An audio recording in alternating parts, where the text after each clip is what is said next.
All right, we are going to kick class off with our capstone check-ins.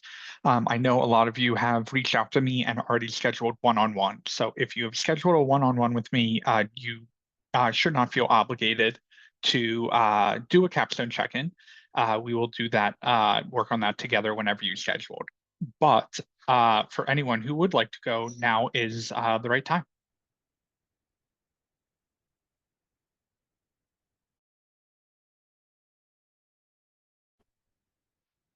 Well, since Joe ain't here, I guess I'll take a shot at it. Go for it. Alrighty.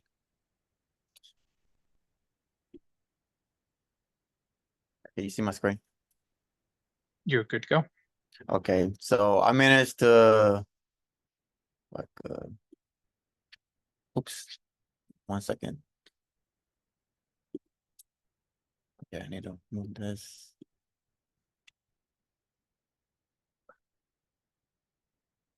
Okay, so I managed to uh get this working, but when I try to do the next section, kind of like you see it like kind of like breaks a little bit, and I don't know what's like going on with my code. As you can see, I try to from here, I try to well set up like the like the boxes, like where like the tier goes, and then try to have the images on like those set like boxes, like if the user like click and drag like the images and place them in each boxes. But I got stuck on this part, especially I gotta take like all this right here, like all this, and then moving this into here. So but other than that, I managed to like work this out a bit, and I was able to put like the colors when it's yes it's green and no it's red and stuff. So Cool. I Yeah, just got so stuck on this. couple key things that you've got going on there, right? So you got multiple pages routing set up, which is really good. You've got some stuff moved into state, which is good. And then are you also using that state to display it in the page? I think the answer is yes on that. Yeah. So that's really what we're looking for this check-in. Are you stuck anywhere? Do you have an idea of what your next steps are, or how are you feeling about React in general? And these are questions I'm going to ask everyone. Uh, yeah, it's just like the thing I'm stuck is like getting like moving all this into this particular file right here, so I could like Okay. set up the boxes. And that's like drag and drop, right? Yeah, yeah. Okay, so because that's kind of specific to your project, I'd encourage you to schedule a one-on-one if you don't have one already, and we can go through that together and figure out what the best way of like React, making that into React is. Okay, so should I like wait until tomorrow? Since I schedule one-on-one with you tomorrow? Yep, that's fine. We can Okay, talk about it then. okay. Cool.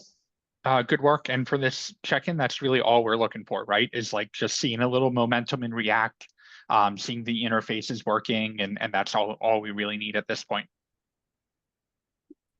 So good work. Who would like to go next? I can go. Go for it.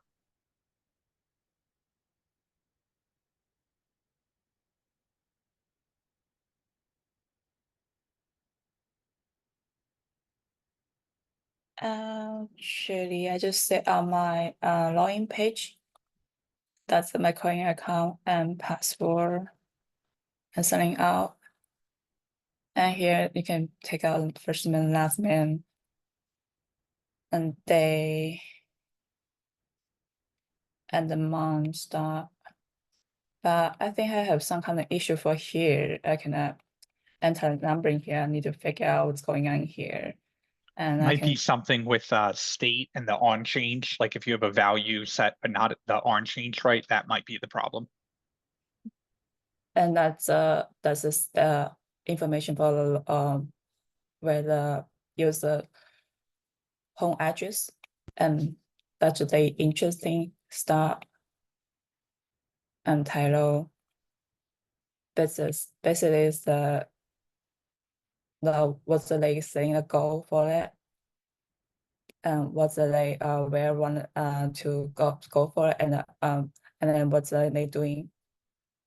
That's all for now. Cool. And then you've got things, it looks like you've got things linked into state there, so that's good progress. And Yeah, then next I thing from there will be the page that's kind of like looping over that data, right? yeah I do create a homepage for that. I figure out something wrong with the formula if I put the homepage in, right? Those kind in here and mess up my login page. So I need to figure out what's going on and to put everything back again. Cool. Yeah, if you need any help with that, that's good. But we got page routing, we've got data in state. You know, your UI is looking really, really good. So that's all good progress overall. Thanks. All right, who would like to go next?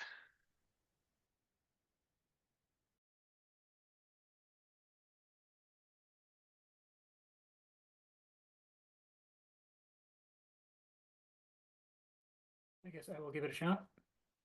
Go for it. I feel like I got real far, but let's go ahead and share some screens.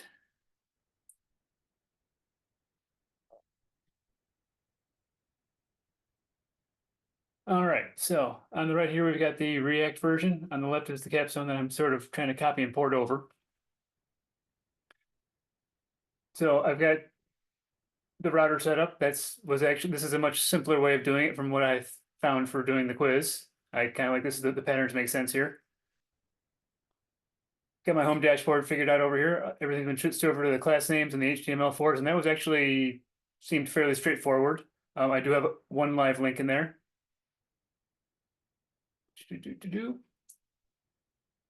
And this is where I was going to try to start using state, but this stuff up top here is really just that use state is literally it's just a statement there, and I haven't done anything with it below there. So that's something I'm really going to need help with. And then same thing, we've got the new user form.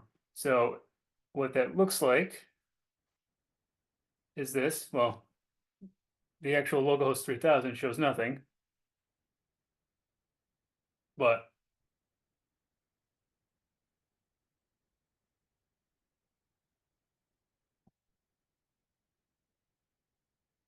we got our home dashboard. None of the styling has come along with it yet. I do have to figure out how to do the styling of in React as well.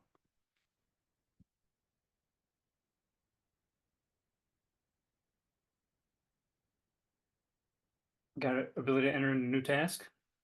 This is where I was going to have to do the using state, but I haven't figured that out just yet. So I'm going to need some help there. Beautiful. It's looking like it's coming together. For that homepage, when you had the tasks listed out, did you have that using a dot map yet, or did you kind of just copy and paste that down? Right now, that's just copy and paste down, and yeah, no, that's where because yeah, I look at that, and that's one of those dry your code out sort of things, right? Yep. Yeah. Okay. So looking good in general, right? We got the bones here. Little work to go on getting that data structure up and running. But once you get that working, it will be a little bit easier to just get the map working and get the data showing up and all of that kind of stuff. Okay. All right. But good progress overall. You know, you're probably like 4/5 of the way there for this check-in. Glad to see like everything moving into React. Just a little bit more work on the state and data, and then you'll be good to go. All right. Sounds good. Thank you. Who else would like to go?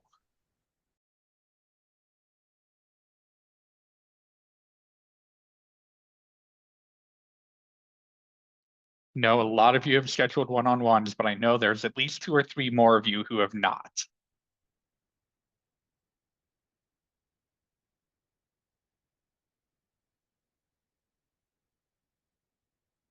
Going once, going twice.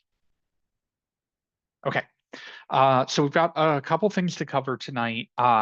We are going to start class out with doing an advent of code just to show you guys how to approach an algorithmic project.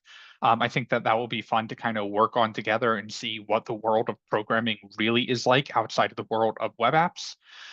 We are going to touch on source tree a little bit. And then if we have time, we will get into breakpoint debugging, or we may also call class a little early because I think breakpoint debugging will be more fun to do on the full stack side of things. With all of that said, give me 1 minute. I'm just going to move to a slightly quieter room, and then we will dive into Advent of Code. While I am doing that, I am going to post the link in chat. If you guys want to sign up for an account, that's probably not a bad idea. I'm pretty sure they support authentication with GitHub. So that's what I would recommend. Although if you want to do it with Google or anything else, that is totally fine. So go ahead, sign up for your account, and then I will be back in 1 minute and we will dive into what Advent of Code is, understanding the problems, working through the code, all of that kind of good stuff. So I'll be back in 1 minute.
Okie doke. Thank you for your patience there. All right, so let's dive in Advent of Code.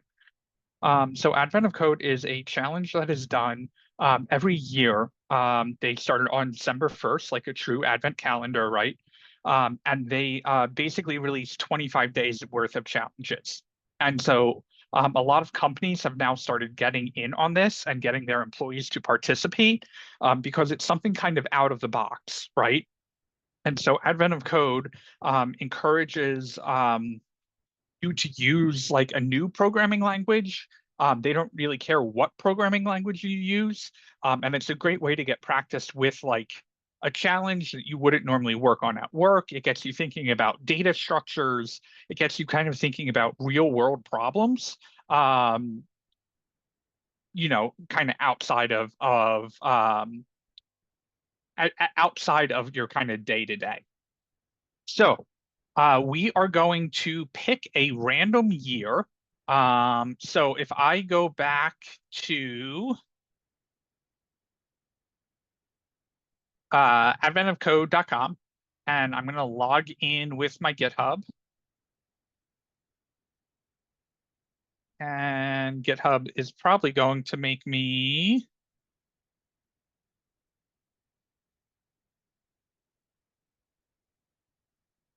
sign in.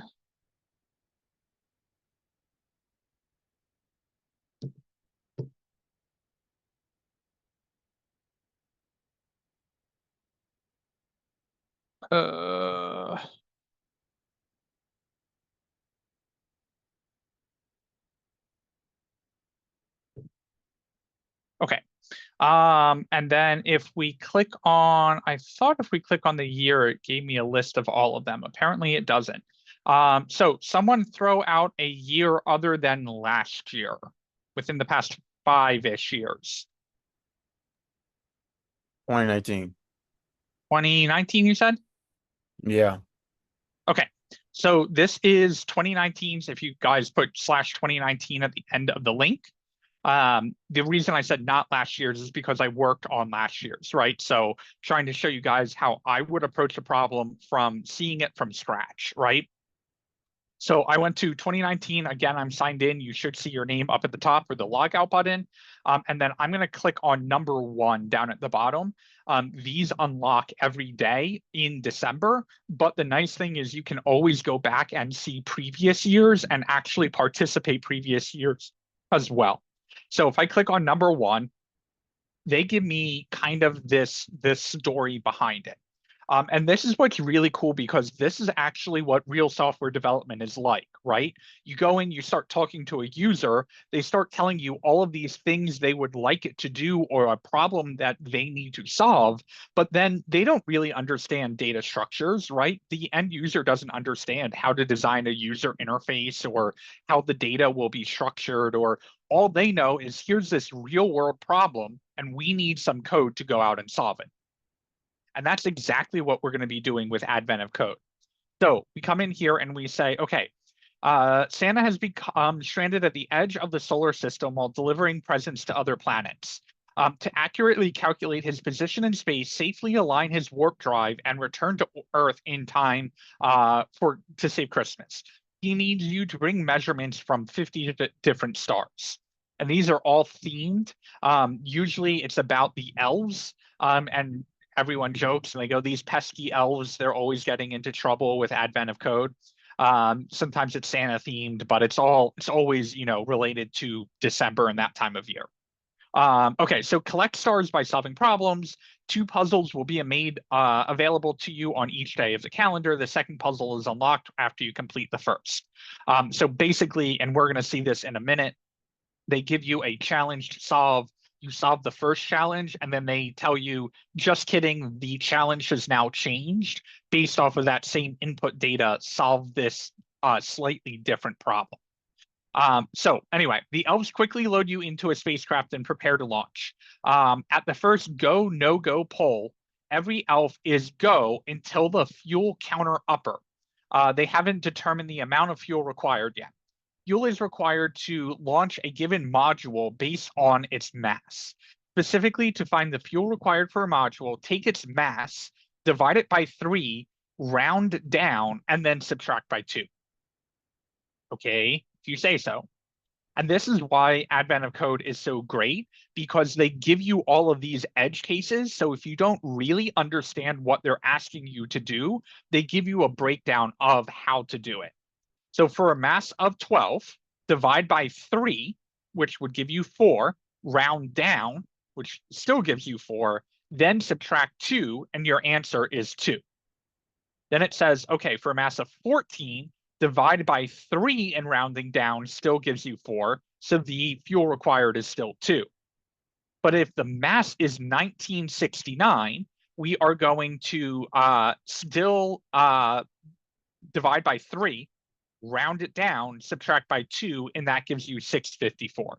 In other words, we do 1969 divided by 3, that's 656.3333. But if we take 656 minus 2, we get 654, and that's the right answer. So it then comes down and it says the fuel counter upper needs to know the total fuel requirement. To find it, individually calculate the fuel needed for the mass of each module, your puzzle input, then add all of them together to get the final answer. Okay, and then it says to begin, get your puzzle input.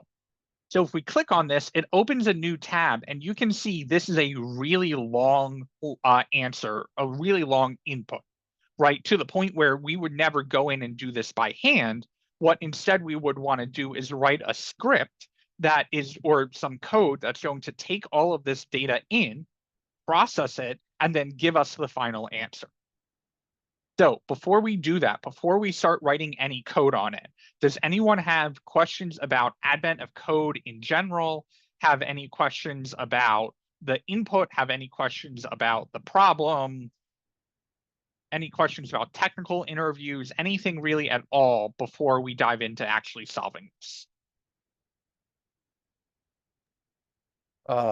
Is advert of code is like for is it for like people who want to get started on like coding, or is it like for like people who already have some experience with coding but just want to like practice a little bit? Yeah, it's more of the latter. I think it would be hard to do this as an absolute beginner programmer, right? Because you have to understand certain things like data structures and loops and that kind of stuff. So this is less about like a lesson and more about being able to apply concepts of computer science into a real world problem. So it is definitely more for like junior to senior level developers, less about complete novices. And so this isn't something that I would do like week 2 with you guys. But now that we're over that halfway point, now that we've got a basic understanding of JavaScript, this is now more suited to you. The kind of fun thing, though, is that there are a lot of senior developers that participate in this and do it in like crazy fast times, like 2 or 3 minutes. And it's like, that is absolutely ridiculous. I don't know how you can solve it that quickly. And in this most recent advent of code, they actually updated the rules and they said, like, please don't use generative AI because that breaks the fun for everyone. And so they have started to kind of crack down on that a little bit. But it is kind of crazy how quickly some people can solve these problems. Any other questions?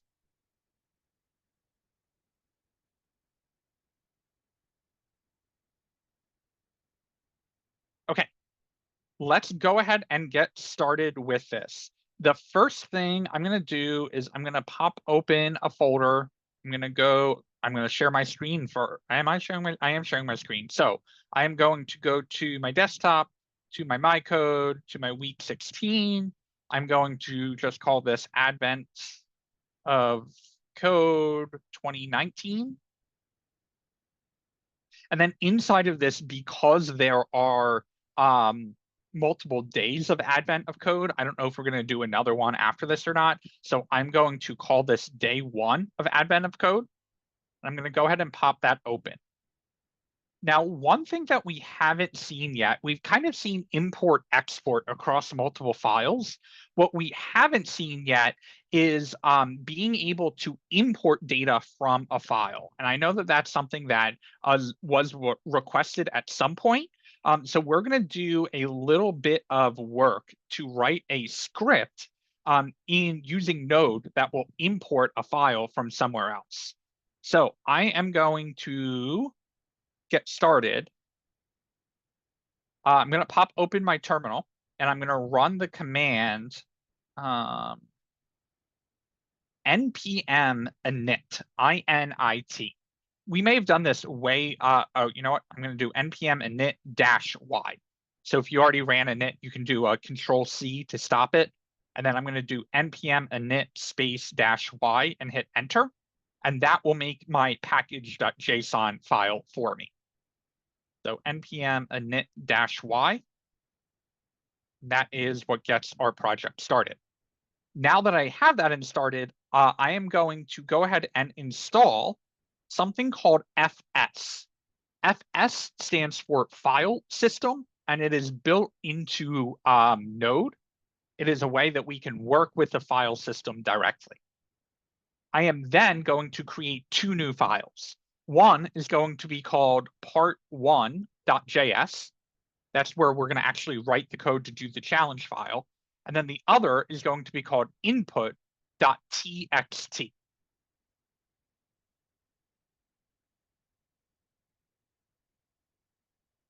Now we've got to do a couple steps here.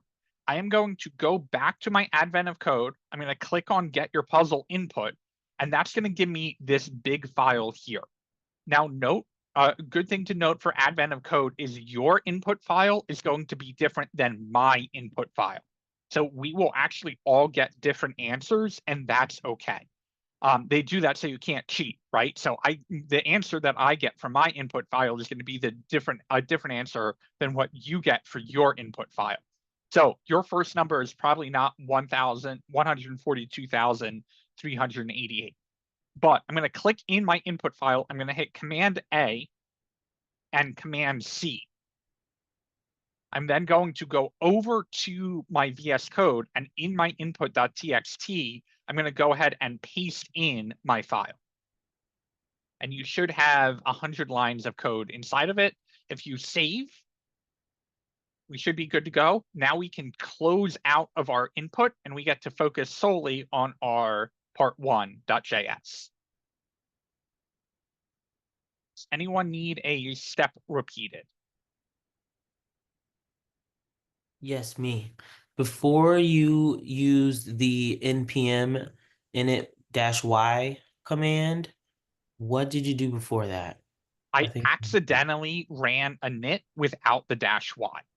So Okay. you can just skip that step if you haven't done it and just do the init-y, and that will make the package.json for you. Okay, did you start with any other files in your D1 folder before you ran that? I did not. Empty Okay, D1 I thought I folder. was missing something. But No, you're good. Thank It's kind of confusing because node modules package lock JSON just magically appeared. They appeared after I did the init and ran the install command. okay, thank you. Yep.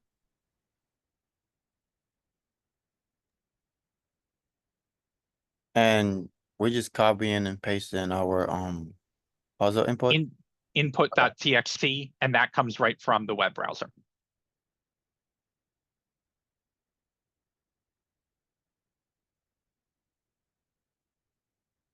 Okay, now we don't really know if any of this is working yet. What we kind of need to do is ingest the file, right? So in other words, we want to go read the file. Then we want to be able to parse through the file in a JavaScript data format. And once we get it in that file, or get it into JavaScript, we'll be able to work with it, come up with our loop or our algorithm or whatever to solve all of this. So we have seen something in our React code already. Don't follow me on this. Something like this, right? And this is, hey, from this node package called fs, go ahead and import fs. This is what Node is slowly moving over to. This is something called the ES6 module import system. However, it doesn't work out of the gate with Node. So Node actually used something called CommonJS to do its imports before. And so CommonJS is a little different. Now you can follow me on this. In order to use CommonJS, we say const fs equals require quote fs. This is a slightly different way of importing things in React. Instead of using import from, we name the variable and then we use the keyword require. Now we want to read that input file. We want to get the contents of that input file. So we are going to say const file contents, just a regular variable. And we're going to say fs, which is coming from our npm package, which is the file system. Then we are going to say read file synchronously. Read file sync. Basically, I don't want you to read it in the background and give me the results. I want you to go out. I will wait until you've read this file. Now it needs to know two things. It needs to know, well, what file would you like me to read? So I'm going to say ./input.txt. And then it needs one more piece of information. It needs to know what the text encoding of that file is. So almost any new file is going to use UTF-8. That is basically Unicode 8. Unicode 8 is what allows us to use emoji and a bunch of different characters, and it is called a char set or a file encoding. It's basically the way that the computer knows how to convert binary numbers into text that we use. So if you're working with any basically plain text file, UTF-8 is probably going to be the file encoding to use. ASCII is another example of it, ASCII, a couple different major popular encodings out there. Anyway, getting technical, that's just how we ingest the file in. Now we can finally test to see if all of this is working. We've got one more step we got to do to deal with our input, but to just test to see if it's working, I'm going to console log my file contents out. Now that I got them logging out, I'm going to go into my day one terminal, and I'm going to say node part1.js and hit enter. Again, that command was node space part1.js and hit enter. If you have your input file print out, again, the numbers are going to be a little different, but other than the numbers themselves, you should see a bunch of things print out. If you don't, now is the time to raise your hand and ask for help.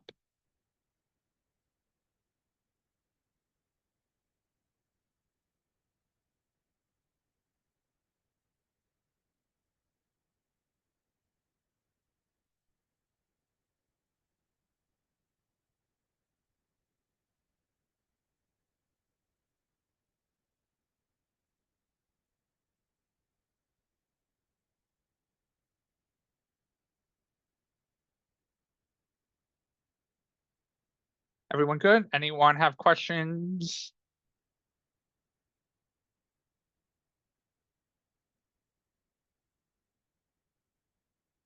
Okay. So we've got one last thing to do with this. It looks like all of our numbers are here, and we're like, great, file contents is looking fine. But if I add a type of file contents, I'm going to get the data back that this is a string. And I'm like, okay, it's not really what I want though, right? I would like all of these back, but in order to be able to loop over all of these, they really need to be in an array, right? Because I need to basically say for each one of these numbers, go do this thing. So what I'm going to do is I'm going to split the file contents into an array. So in order to do that, I'm going to say const all lines is equal to my file contents, and I want to split, basically break up those things. And this is going to be a little funky. So it may be fine. It may be better to copy and paste this, but we're going to use something called a regex, or a regular expression, or regex. I've heard it a bunch of different ways. What is a regex or regex? If you've done free code camp, you may have touched on regular expressions a little bit.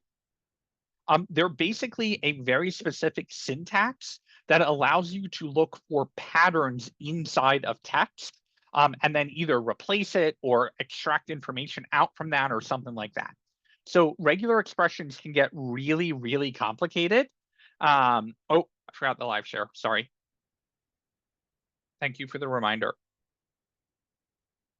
So regular expressions can get really, really complicated, and some people love them and some people hate them. So I wouldn't worry too much about them. There's something that you get more experience with practice, as with most things. But we are basically going to import here. Oops, type it in the right spot. It's going to be a backslash, a question mark, and an N. And so what this is basically doing is saying whenever you see a line return or you see a new line character, split it out into its own result. So basically in the input.txt, you'll see that all of these numbers are on their own lines, right? So basically what we're saying is in the file contents, just split it out so every number is its own item in the array. And now if we console log out, are all lines, we should actually see all of our items are now in an array. And again, to test this, I'm running the command node space and then the name of the file.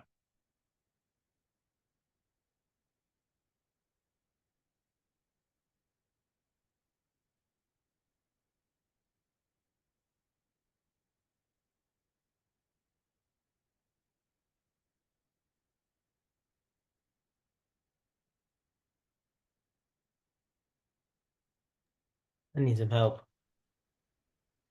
I'm getting like Share nothing screen. when I type that in.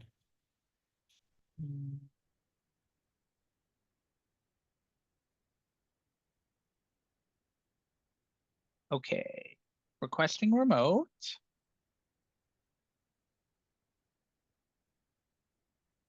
Thank you. I'm going to first look at your input.txt. Your numbers are obviously here, so that's not a problem. I did notice, though, that you have not saved this file. Let's see. Ah, I'm a fool. Okay. You can turn on autosave in settings if you want in VS Code Oh. settings. I should do that. Should I though? What if I save something I don't want to? I use it all the time. I don't rely on it though. I know a lot of people that rely on it, and they usually end up fine. So it's totally personal preference. I'm not going to force you to do it. Just like I don't force anyone to use Prettier. Yeah, I'm not. But think Anyone else need help? Okay. So now we've got all of our data in an array, and it looks like an array. So I'm feeling pretty good about this. Now I'm like, all right, let's go back to the problem. And the problem says, hey, we need to know the fuel requirement. So individually calculate the fuel needed for each mass, each line in our input, and then add them all up together and get the final answer. Okay, well, in order to be able to do that, I really want to make sure the first one is working. So I'm going to say I need to loop through for const line of all of my lines. Basically, give me each individual line. Then I need to do some math. So I'm going to say const fuel required is equal to, and then I'm going to look at the formula. And it says take the mass, right? So the individual line,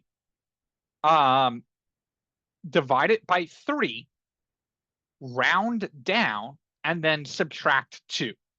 Okay, so let's say I'm going to say I'll start with const divide by 3 is equal to my line divided by 3.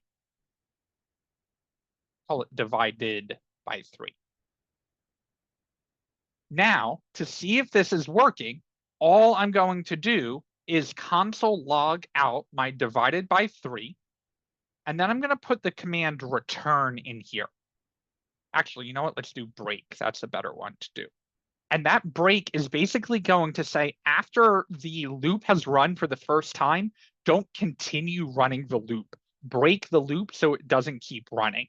And that's just really helpful. So instead of getting a long list of all 100 divided by 3 answers, I'm instead going to only get the first one because I want to make sure it's working with the first one before it goes on and does all of that. Now I come back in here, I rerun my answer, my code, and I get 47462.6666. Let's make sure that's right. My first number is 142388. So if I do 142388 divided by 3, I should get 47462. 47462. So I'm like, cool, that is now working. Now, a reminder, your inputs are different, right? So what you should see here is whatever your first number is in your input file divided by 3. Everyone good? Okay. Now we go back to the math and it says, okay, then round down. And I'm like, well, I could do math.round. I've seen that before. Seen that around before. Pun. Okay. But that's not rounding down. Math.round, if I look that up in JavaScript, will show me that it's going to round to the nearest integer. So if I put 5.8 in there, it's going to round up to 6. So I'm like, all right, well, I could use Google or I could leverage ChatGPT. And so if I go into ChatGPT, I can just ask it what JavaScript function rounds a number down.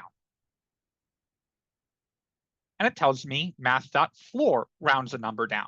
So if I put 4.7 into my math.floor, it will return out 4. And I'm like, great, that's exactly what I want. So I'm going to come over here and I'm going to say const rounded down is equal to math.floor of my divided by 3. Then finally, I come in here and I look back at my problem and it says divide by 3, round down and then subtract 2. So I'm going to say my const final answer is equal to my rounded down minus 2. Finally, I'm going to log out my final answer. So if we do the math ourselves, we say 142,388 divided by 3 is 47462. 47462 minus 2 is 47460. So if I run this, I should get 47460, and I do.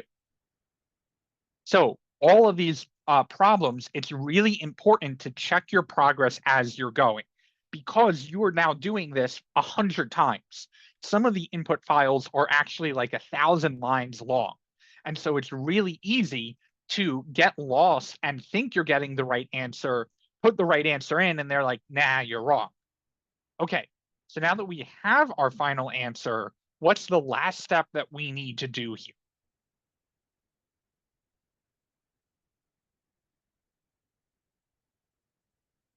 Add them all together.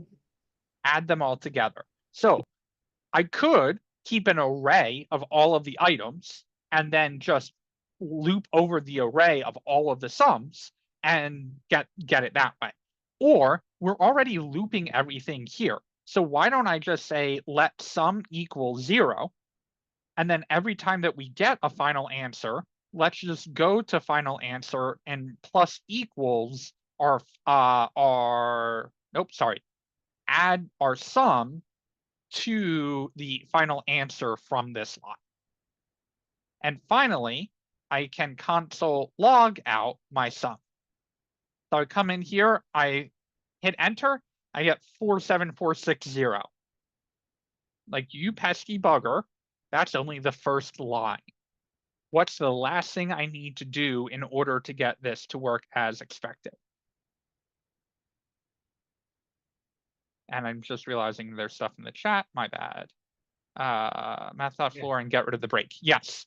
So I'm going to take out my break, and while I'm at it, I'm going to take out my final answer here because I don't really want to log that out every single time. All I care about is the sum down at the bottom.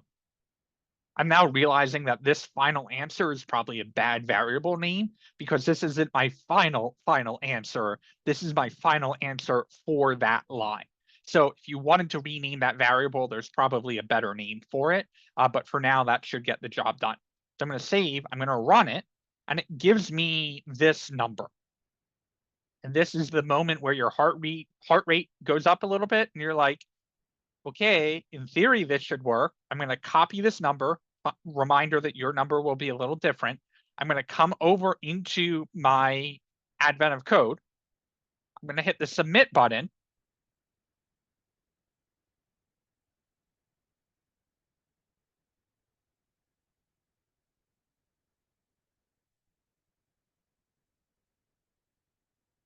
And it should tell you the first half of this puzzle is completed. It provides 1 gold star.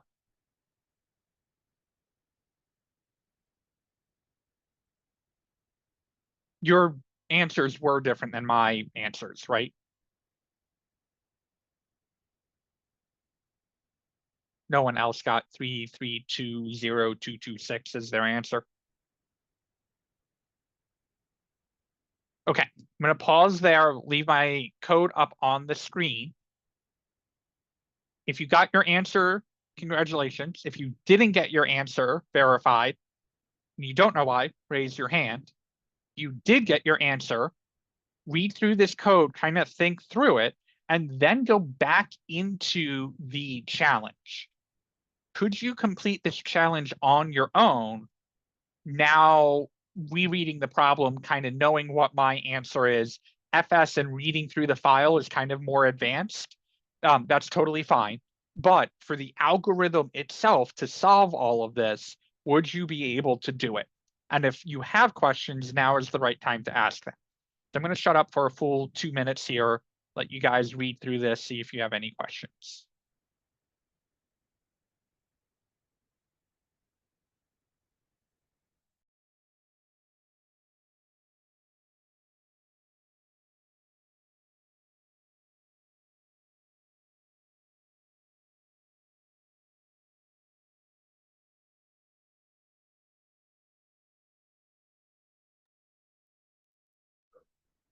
Why do we need the require again?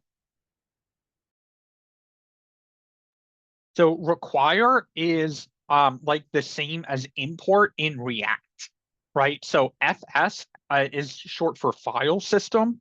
That's how Node knows what read file sync means or anything like that.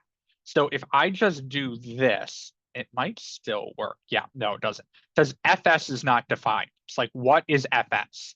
So what this require does is basically saying import file system in through this node package.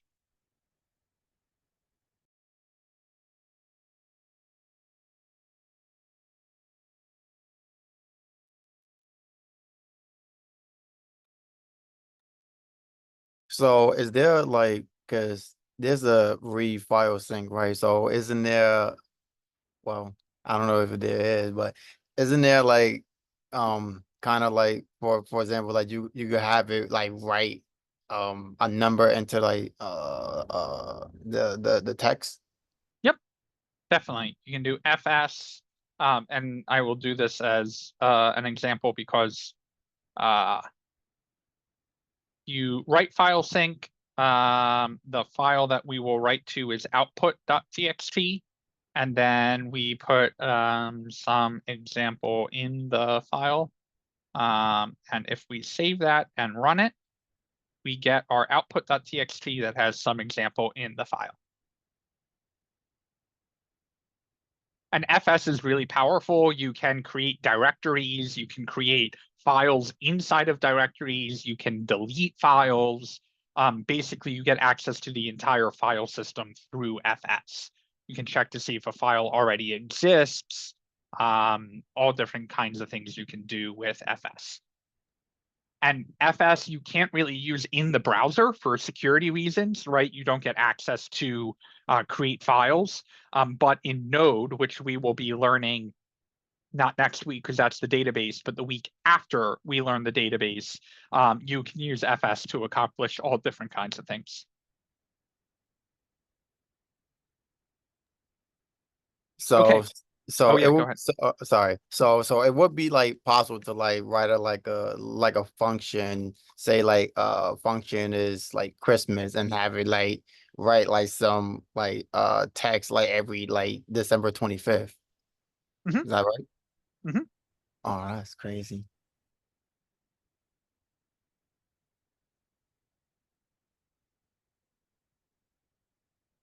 So does the read file sync, does that only work on .txt files, or what do you do for other formats like CSV or stuff like that? It will work on any text-based file.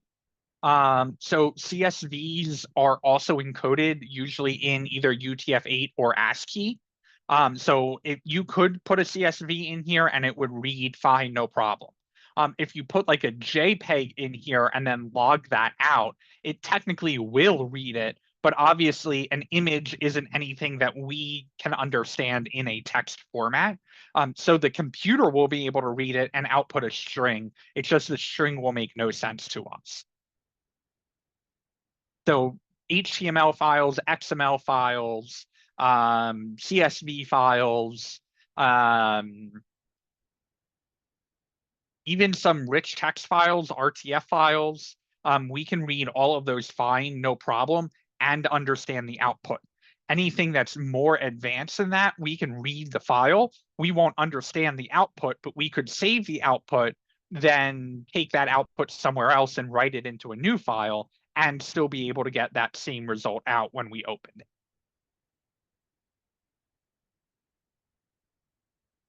Great question. Yes, this will totally work with the CSV. The only difference is instead of splitting on a new line, we would split on a comma, right? And that's how we would break it apart.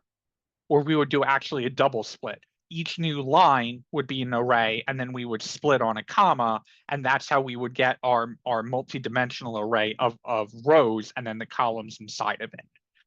Ryan actually, oh, go ahead. Yeah, you're actually defining your delimiter in there, so that's why it works with all kinds of different file types. Yes, exactly. Yeah, and it would work with tab separated values, right? You would do a /t instead of a /n.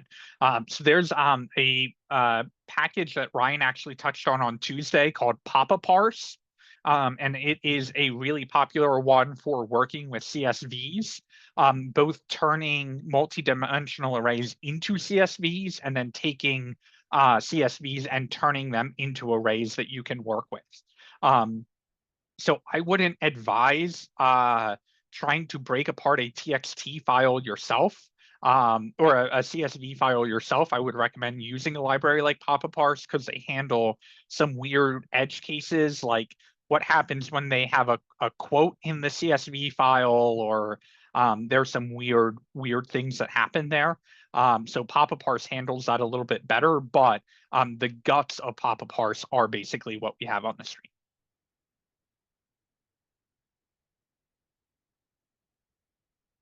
Any other questions?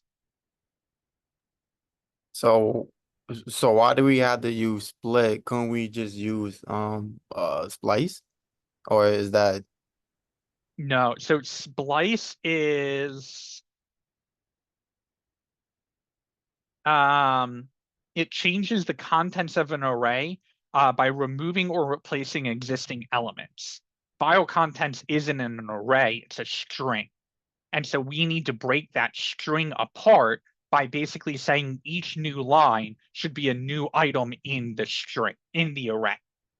So we are converting the giant string that's separating everything out. The delimiter is a new line. We are then saying, well, split that giant string into an array where each item in the array is a number. And where we want to split it apart is that new line character, which is this weird looking thing here.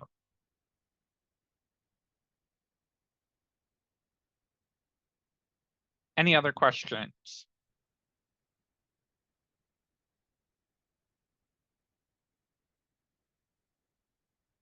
Okay, let's look at part 2. It says during the second go, no go poll, the alpha in charge of the rocket equation double checker stops the launch sequence. Apparently you forgot to include additional fuel for the fuel you just added. Fuel itself requires fuel, just like a module. Take its mass, divide it by 3, round down, and subtract 2. However, that fuel also requires fuel, and that fuel requires fuel, and so on. Any mass that would require negative fuel should instead be treated as if it requires 0 fuel.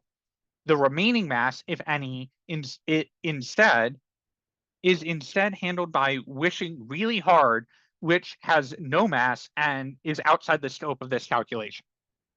No idea what the fuck that means. And oftentimes when we get requirements from users, we don't really know what it means either until we keep on reading on and get the example of it. So for each module mass, calculate its fuel and add it to the total. Then treat the fuel amount you just calculated as input mass and repeat the process, continuing a fuel requirement, continuing until a fuel requirement is 0. For example, and this is where we start to really understand what they're really asking us to do. A module mass of 14 requires 2 fuel. Okay, why is that? 14 divided by 3 is 4.66. We round 4 down, subtract 2, and we get 2.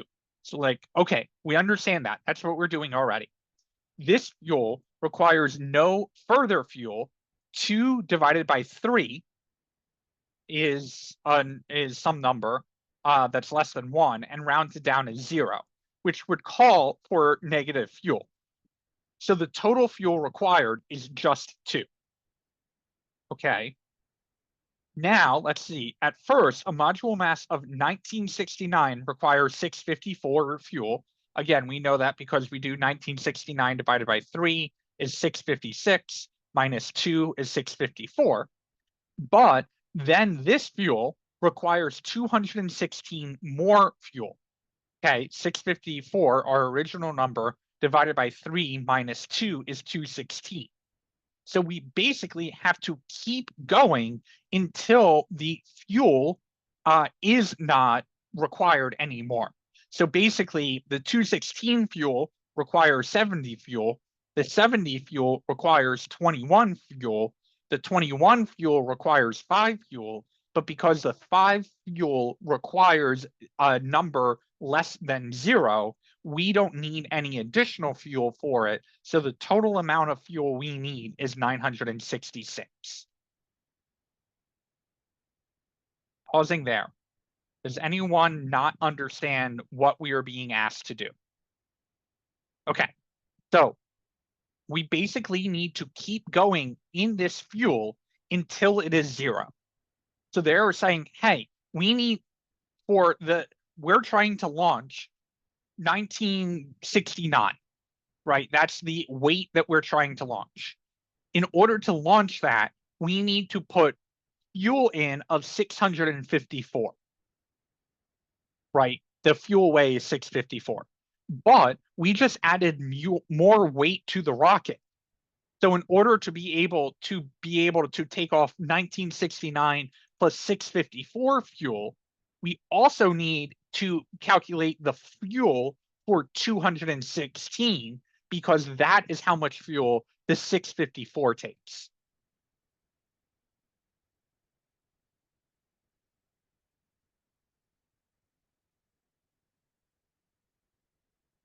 So think about it as we've got our original weight and we figure out how much fuel the original weight takes.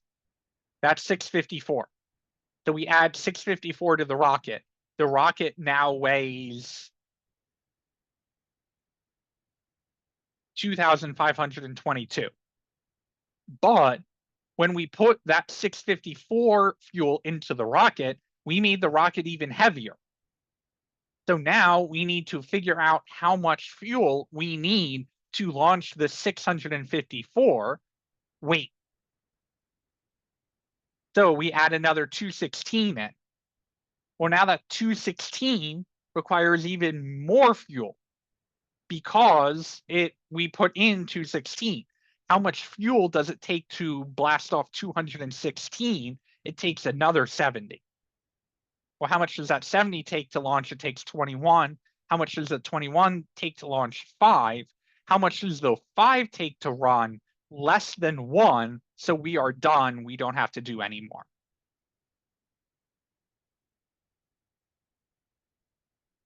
Make sense? Would Yes. anyone would like to attempt to explain it in a way that makes sense to them that's maybe a little different than the way I explained it?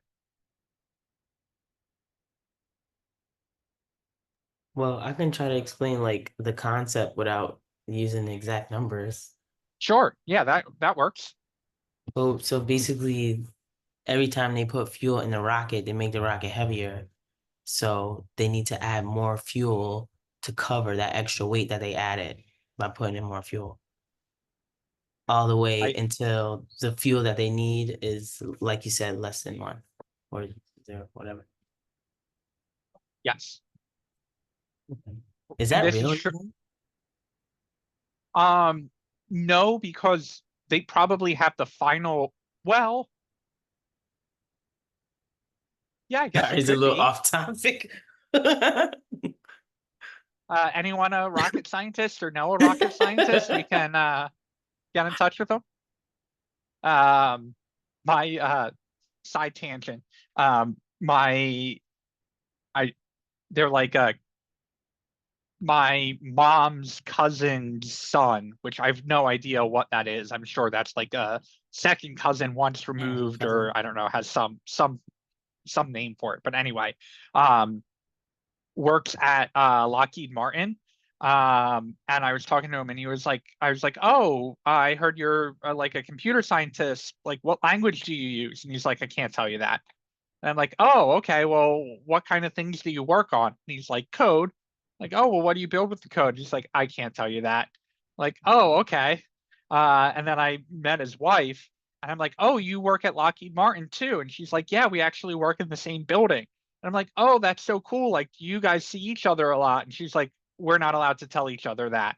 Like, we'll see each other in the building, but like, we're not. And I'm like, oh, okay. Well, what do you do? And she had some like job title, and I'm like, and then I thought about it for a second. And I'm like, "So you're a rocket scientist?" And she's like, yeah, basically. Like, oh, okay, cool. They apparently call themselves rocket scientists, but that's what she did. All right, great. Okay, let's go ahead and dive into how we would solve this. So what I like to do is I'm going to make a new file called part2.js, and I'm going to copy and paste all of my code in. The reason why I like to do this is the same reason we do day 1, day 2, day 3, right? I like to separate it out because I may break some part of my answer trying to get my part 2 to work. And I always want to have my part 1 to go back to reference to know that it's not wrong. So I'm going to look at this and I go, okay, this final answer is really the initial amount of weight I need. But we need to keep going and keep on calculating the weight on this until I have my final answer where the answer is less than 1. So what I'm going to do is I'm going to actually create a function for this. I'm going to say const calculate fuel is equal to some weight that gets passed in.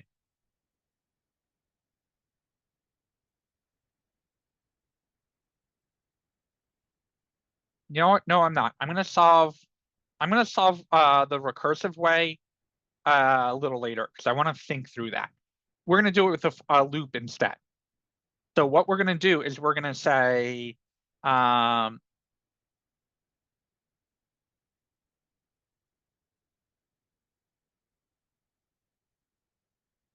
going to do it with a while loop. So we are going to do a do while.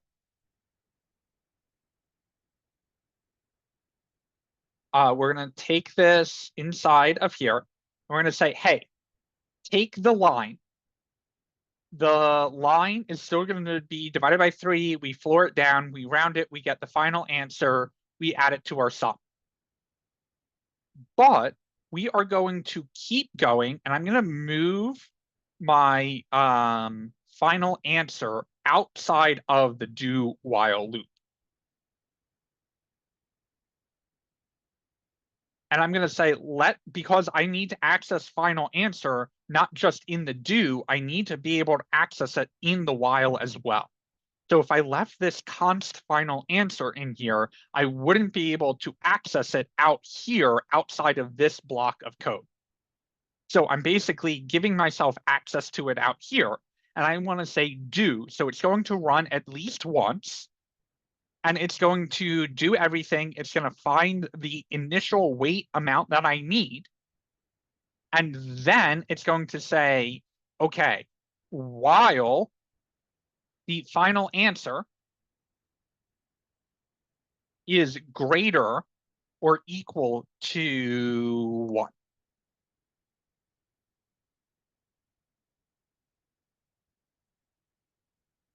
Now we have one more problem.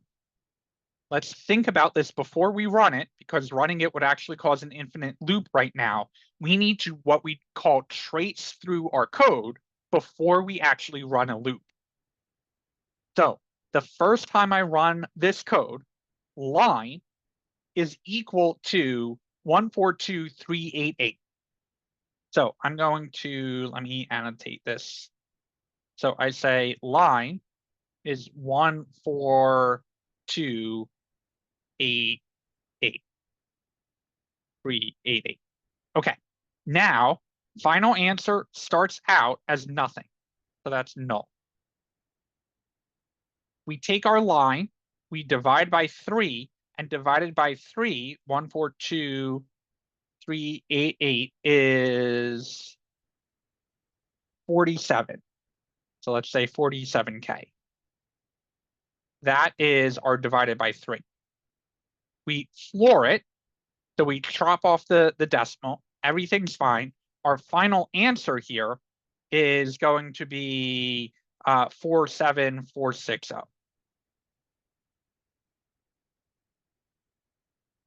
Right, and that's what we need to calculate the weight on. So we add it to our sum.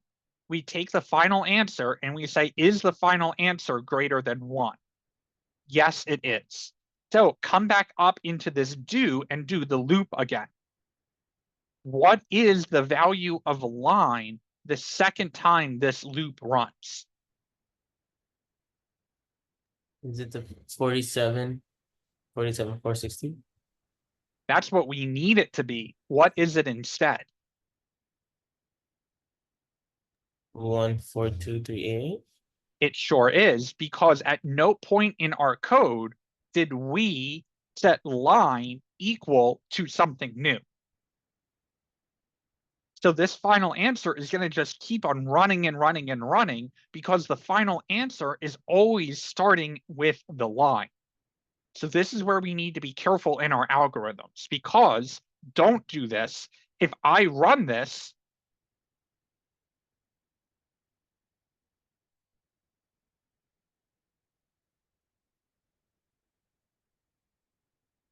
oh,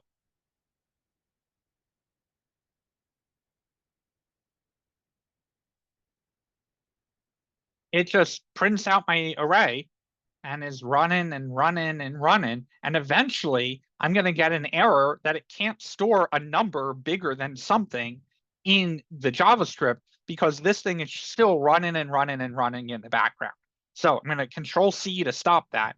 I'm going to go up here and I'm going to say, let the final answer start out as whatever the number is in my line. Then take that line value and divide it by 3. So it starts out as 142388 because that's where we're pulling from line. It does all the math. It says the final answer is now equal to the 42,460. And it says, well, is that 47,460 greater than or equal to 1? It is. Don't do this thing again because it's not part of the loop. Go run the loop again.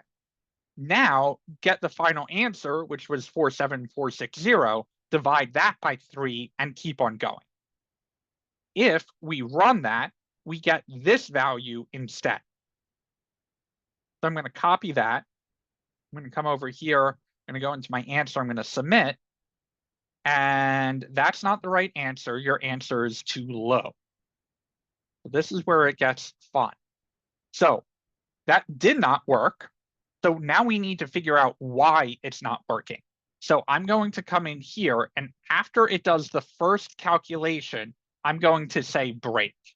I'm also going to console log out my final answer. And so when we run this, we get something quite interesting. 47460, great. That was the first thing that we needed to calculate.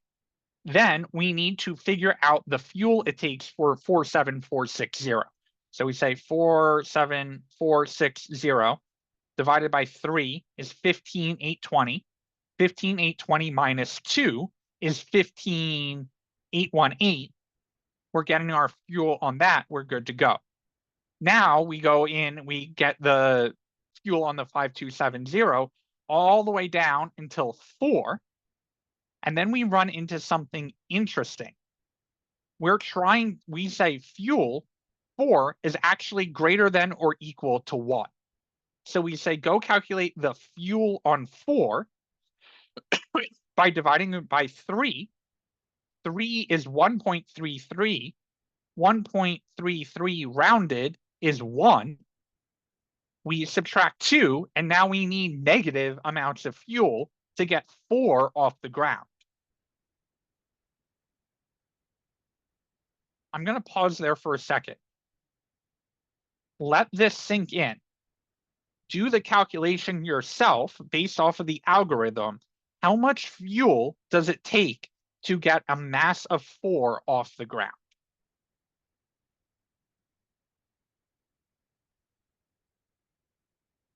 Right? Knowing that the equation is this.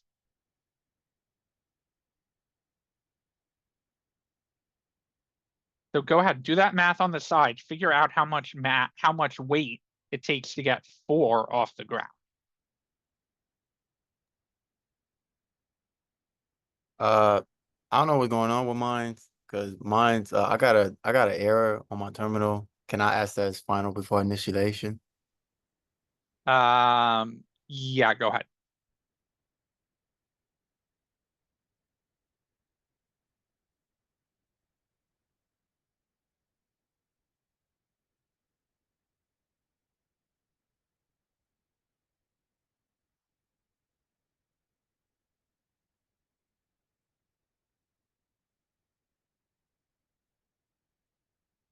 Uh,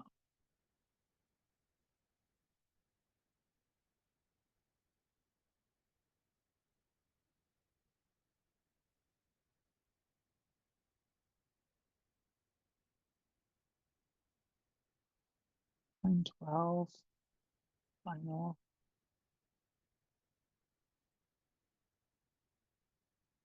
Do you have?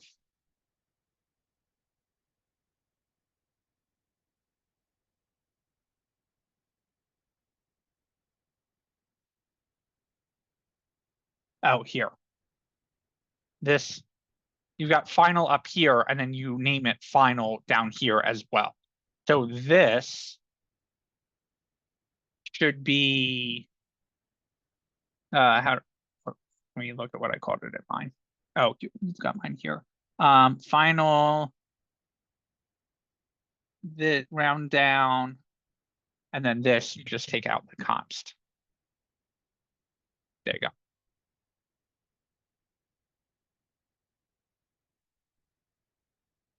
Okay, so yes, you guys got it, right? It's -1.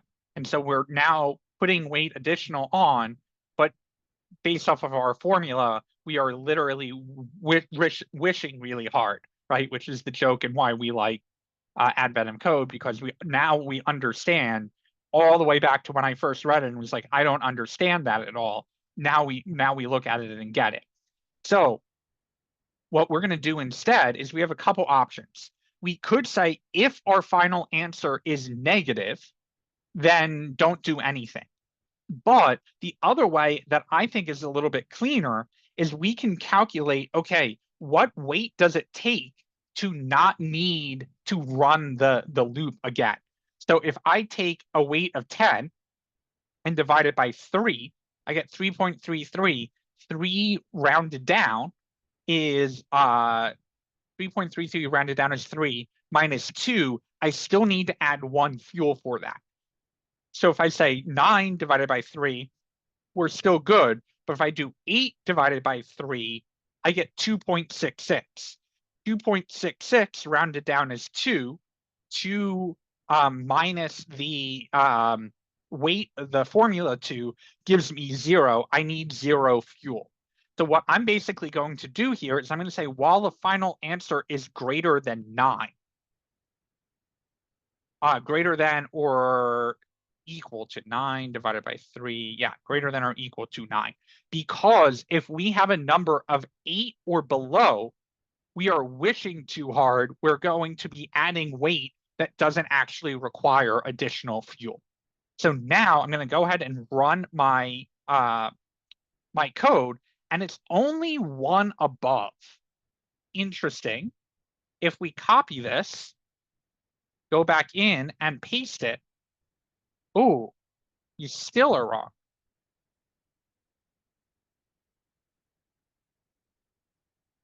18 should require 4 fuel. Oh, I still have my break in here.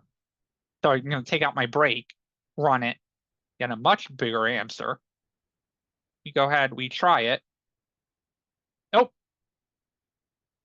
You're not allowed to upload answers too frequently because they don't want you to DDoS the system and guess too often. So we will give it a second.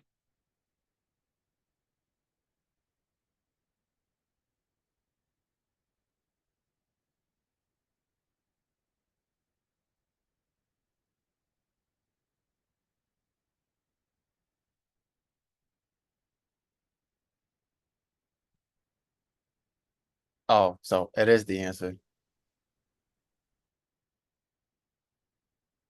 That is the right answer. And we are 1 star closer to rescuing Santa. Okay. I'm going to give you guys 3 minutes, review this code. And then if any brave soul would like to try and talk their way through what this code is doing, you will get a gold star from me instead of a gold star for rescuing Santa.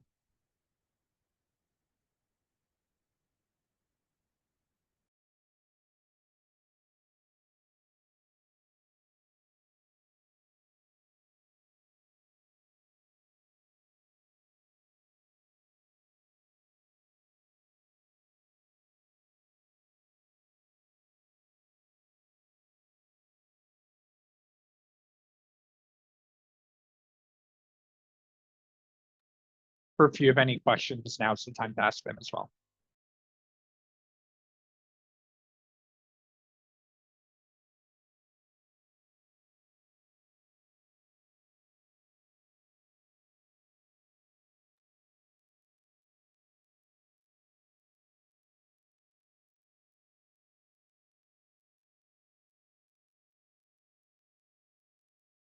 I guess maybe I'll give this a shot.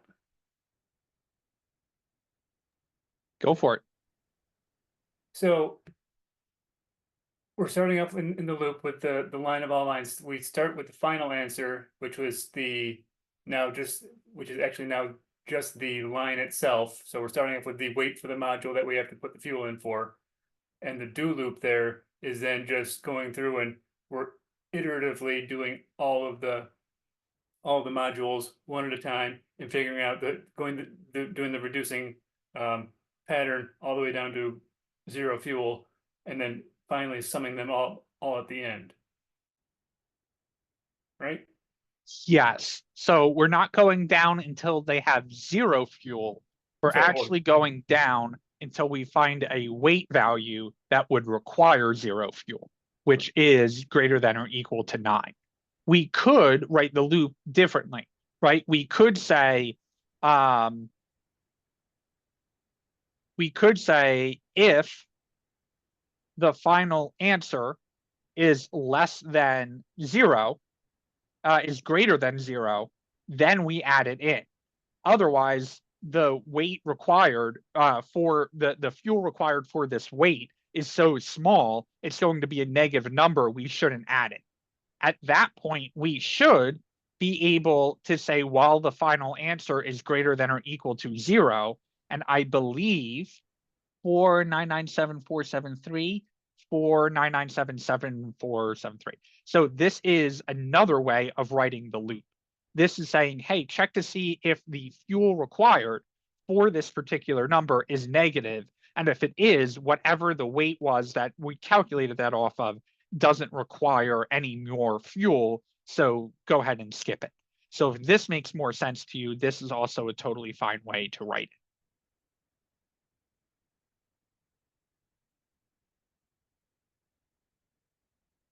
it. Okay. And this is kind of the fun, if you want to consider that fun, of advent of code, is sometimes you get to the answer of it, and then you're like, oh, I got the answer, but I don't like how I got the answer, or this feels a little hacky, right? So like for me, we called this thing final answer, and final answer, you're like, well, that's not the final answer. The final answer, we don't get into the sum, and we start out the final answer by taking the input weight. So maybe this is something that we refactor. Maybe this is something we say input weight. And anytime we have final answer, we update the variable name.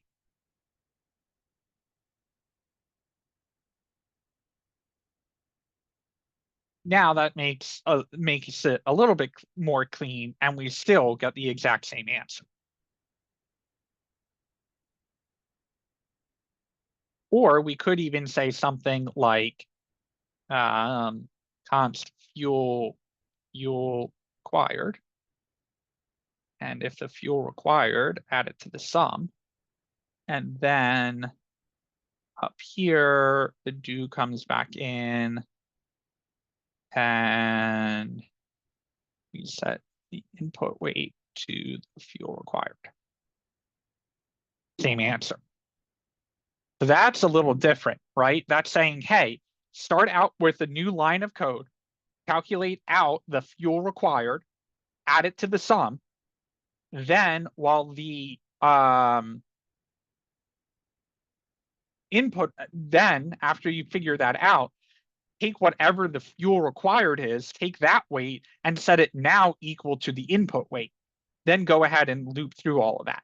So this is pretty much the exact same code. It's actually using a couple more lines of code, but I would argue that this makes it easier to read.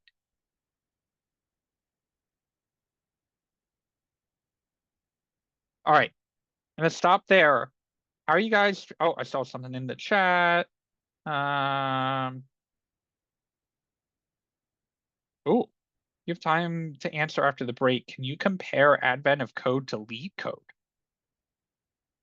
I have not used LeetCode, but I think it would be interesting to pick a random problem after class and try and solve that on the second half of the break. So we definitely can do that.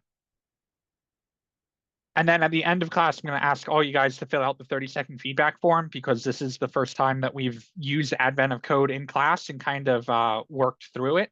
Yes, that is the LeetCode link. So we will take a look at LeetCode in the second half of class.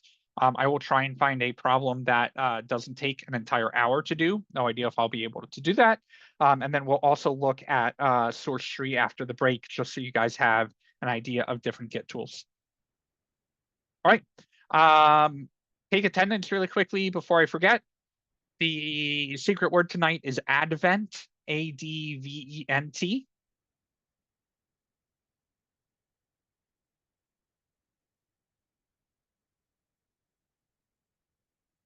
And you can go on break, be back at 7:25.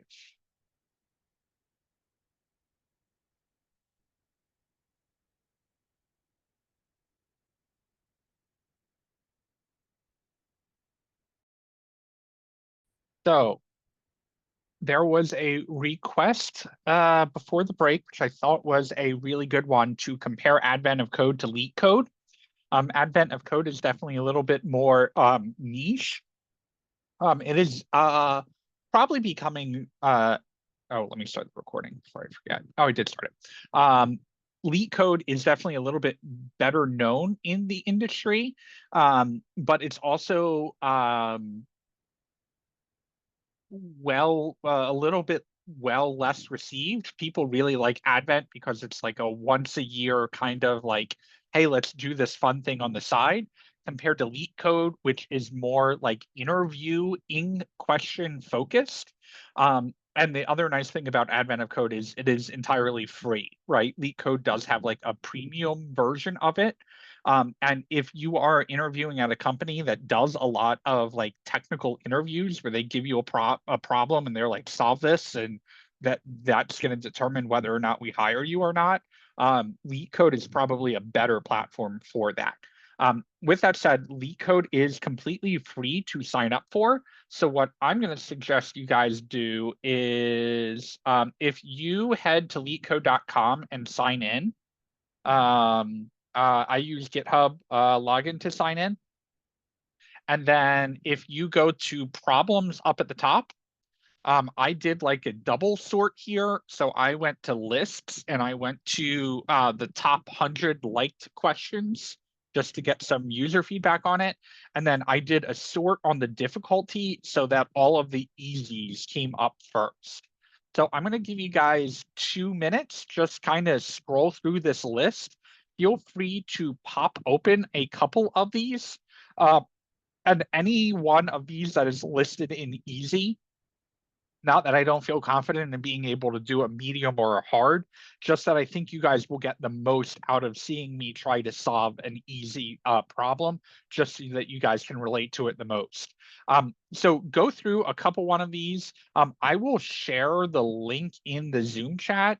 I don't know if it will, if the link will sort everything properly or take you exactly to this list.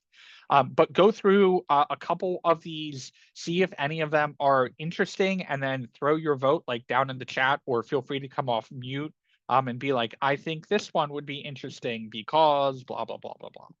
I'll give you guys a couple minutes to pick whatever one you want me to solve.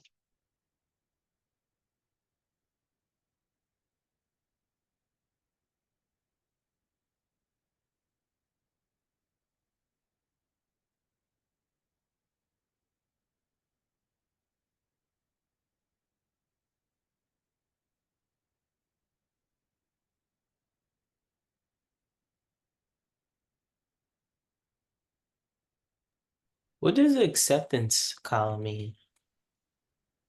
I think that means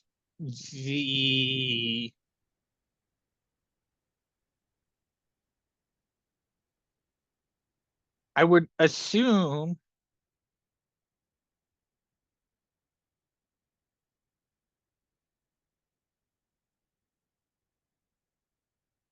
only 25% of the submitted submissions are accepted.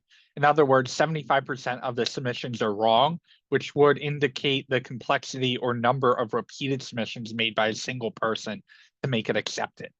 So in other words, for this one in particular, when I go through and I solve this, I'm going to say, okay, I think I am done with it. I'm going to go ahead and submit it. And they run the test cases and they're like, well, this works half the time. But when I put this input in, it doesn't have the expected output. So now you need to go back in and resubmit it to see if you get it right. So it's kind of like getting partial credit on a test of like, well, this does work, but it doesn't work 100% of the time. So the submission or the acceptance rate is a little bit lower.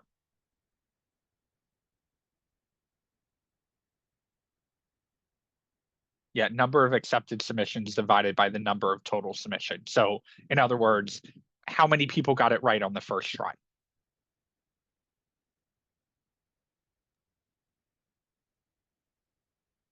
What the heck? Like, what is binary tree? Binary tree is a very triggering word for many programmers.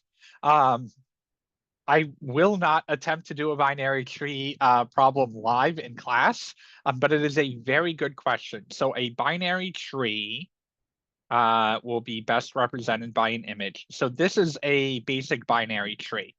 And so the idea is the data is represented in a way that numbers are related together. So a very common binary tree question would be like, find all of the numbers that are under the number 6. And so you need to basically write an algorithm that finds the number 6, and then depending on the data structure, will find that 5 and 11 are children of it. or it could say something like, find the linked child node of 11.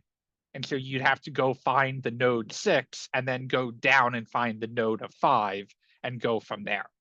So binary trees are notoriously hard data structure to work with. And so because of that, companies love to quiz on them. I absolutely hate when companies do that because they are in nature not a very commonly used data structure, but a very hard data structure to work with, and that's why they love to test on it.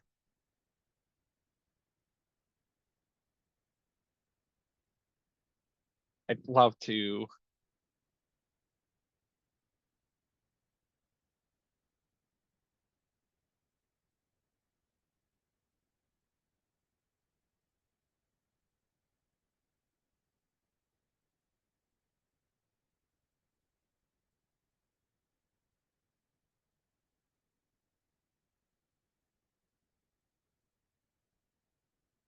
Okay, love this answer.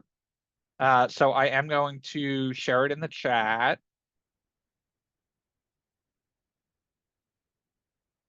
Terry, I'm laughing because like that is a really, really good question to ask, because they are so popular in questions, but they're not something that we cover in the boot camp because I think they're really dumb because they aren't really used a lot, right?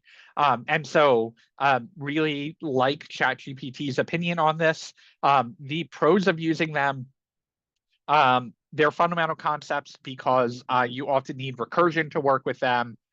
There's tree traversal, which is like going up and down the tree, basically finding the parents or finding the children. And they are a foundational computer science data structure.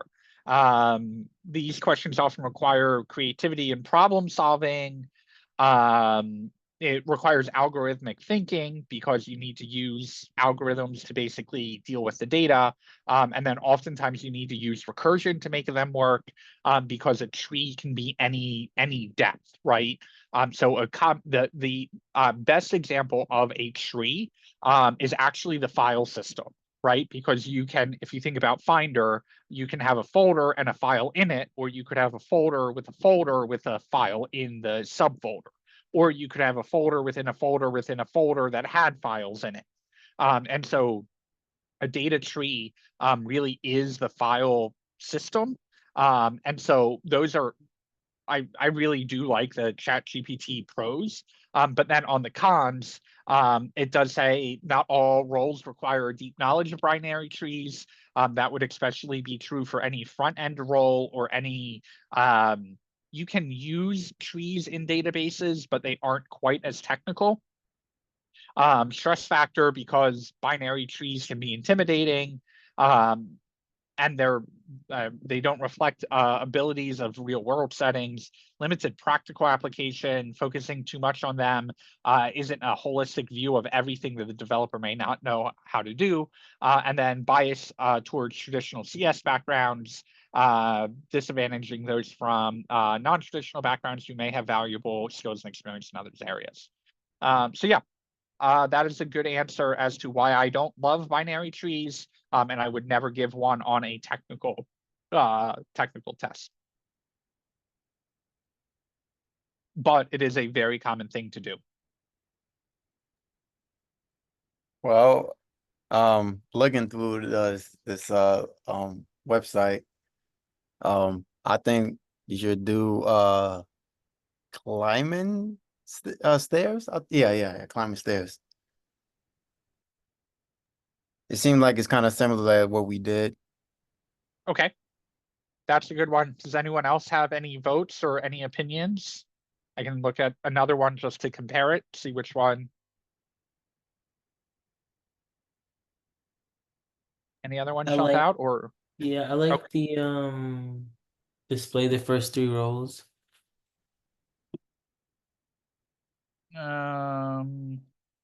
What number is that?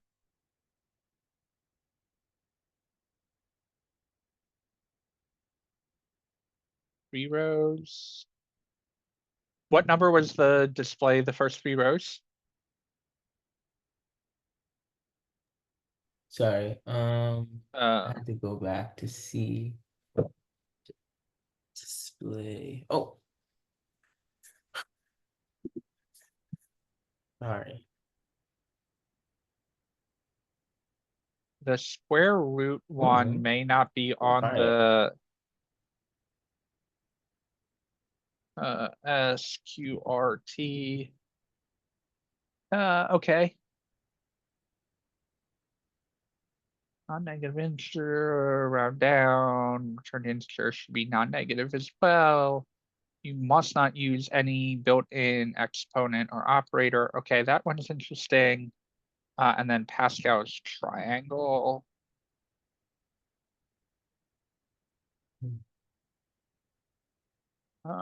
Each number Sorry, is I the can't find sum. it anymore.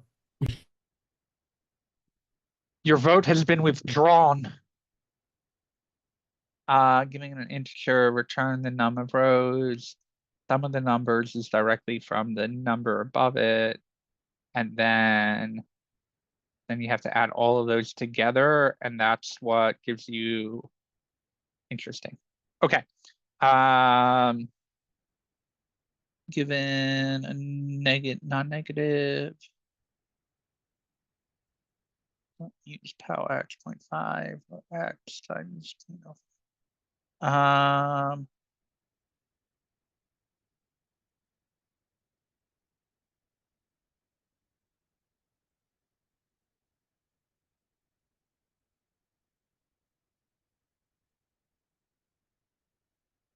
2879. Okay, let me just look at that one. 9.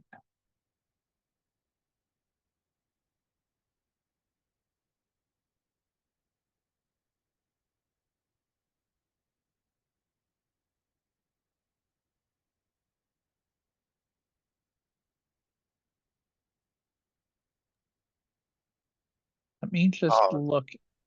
Oh, 2879 is limited to, and this is a good thing. I'm glad you brought it out. Some of these are limited to to languages. So if you look at 70, just picking a random one, you see how it lets you pick any language up here? For this one, 2879, display the first 3 rows, it's limited to pandas, which is, I think, look that up to confirm.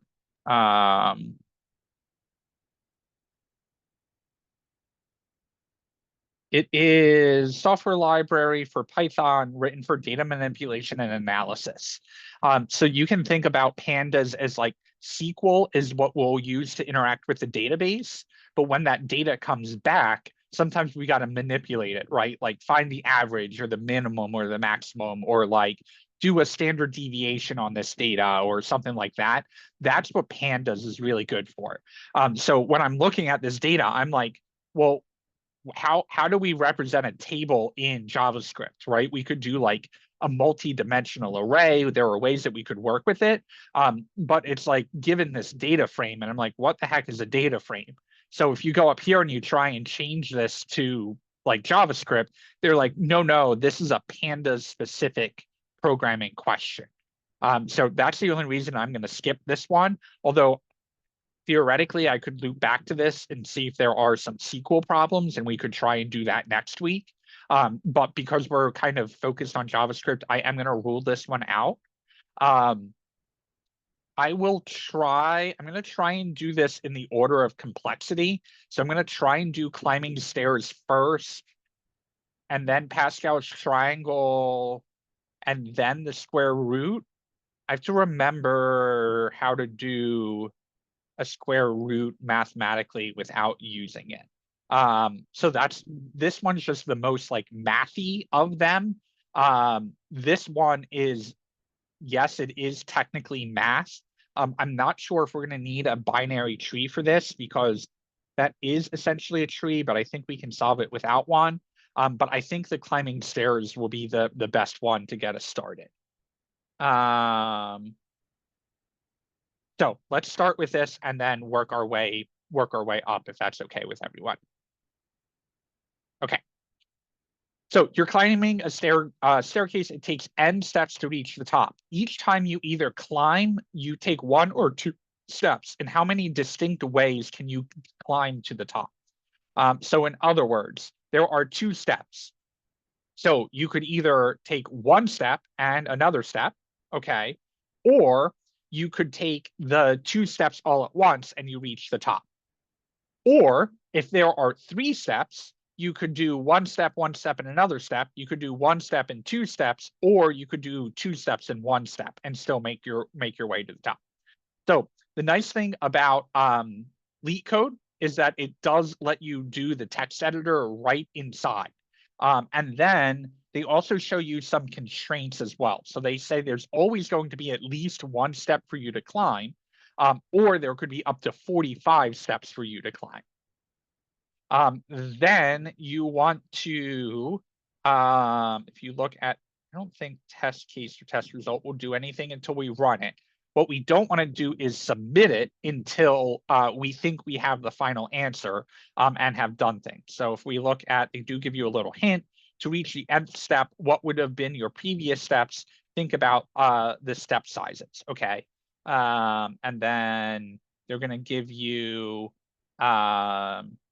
if you want to look at how other people have solved it based off of the different programming languages, they'll give you a solution there. They give you some videos of how people have solved it. And then there are, they'll like name their solutions so that you can look up more details about it. And then any of your past submissions will be here basically. Okay, so we are going to start this.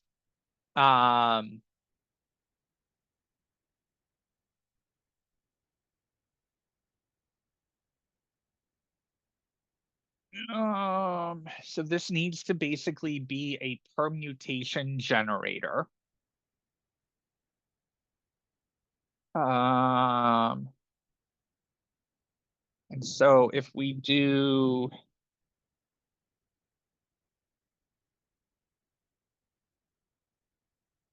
well, let's start with ChatGPT because I think that's not a bad place to start. How would I go about planning out a permutation generator based off 2 viable moves?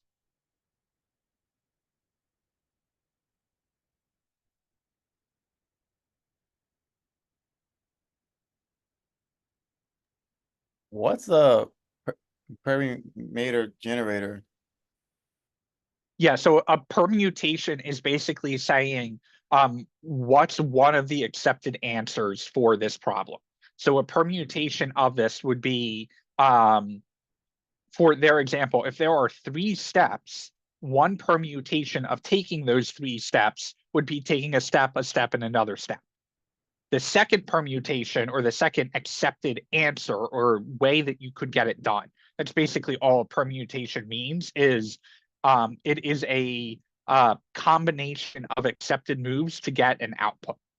So the output is I need to climb to the top. The permutation would be, well, did you take 2 steps and 1 step? That's one permutation. Did you take 1 step and then 2 steps? That's a second permutation. Or did you take 3 steps altogether? So a permutation is just that. So a permutation generator is basically saying, well, figure out what each one of those permutations is, and based off of however many permutations are, that's what we want the final answer to be. Does that help? Okay, so understand the problem. Clearly define 2 viable moves. For example, if this is a game or puzzle, what exactly are the 2, move forward or move backward? Well, ours are either move 1 forward or move 2 forward. Initial state, identifying the starting state from permutations will begin. Well, we're going to start at step 0. Goal state, determine if there's a specific goal or end state that you want to achieve with the permutations. There is, right? We have to reach that top step.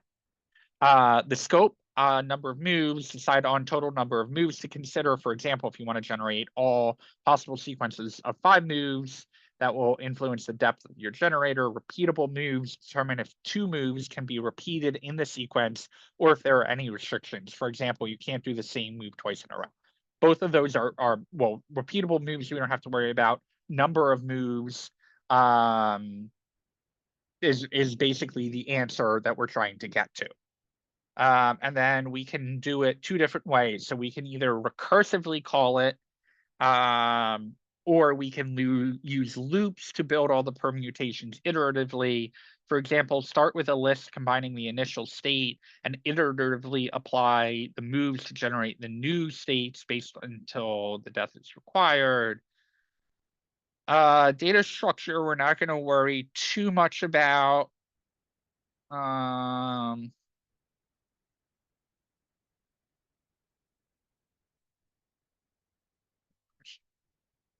Maybe I didn't pick the easiest problem to get started.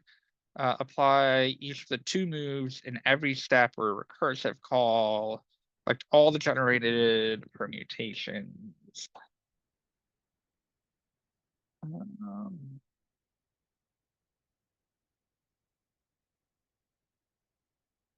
Test the generator, edge cases, and optimize. Okay, so then they give us an example of pseudocode, and this is kind of interesting because pseudocode is kind of code that is not specific to a language, but gets the idea of what you're trying to code out, right? So you'll notice that they're using like colons here instead of semicolon or instead of curly braces.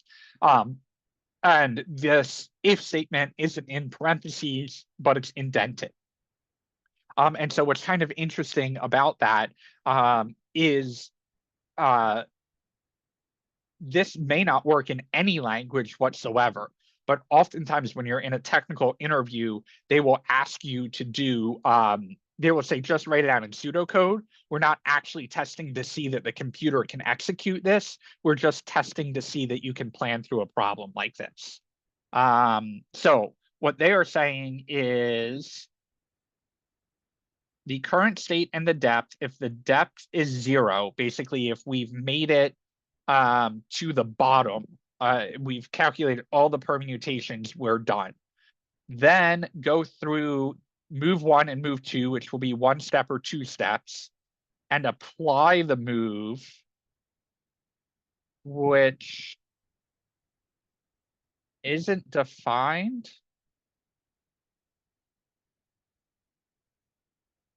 I don't know what that function is meant to do. And then extend. So let's do this. I think, can you give that pseudocode example in JavaScript?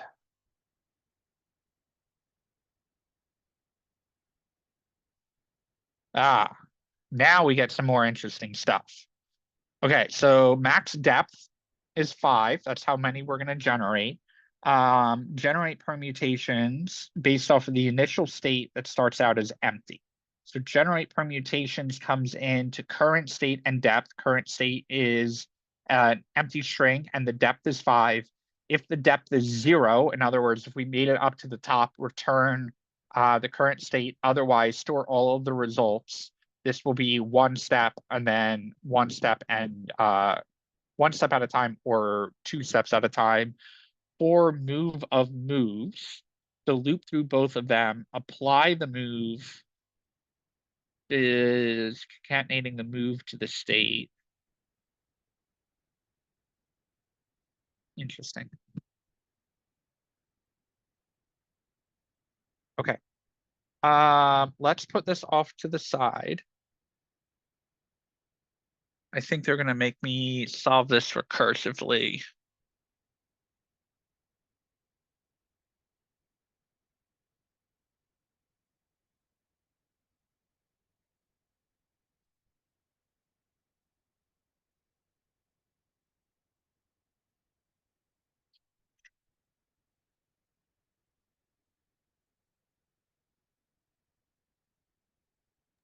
Yeah, we could do a different way, like if you want, Max.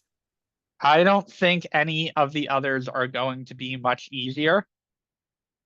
Let me just make sure.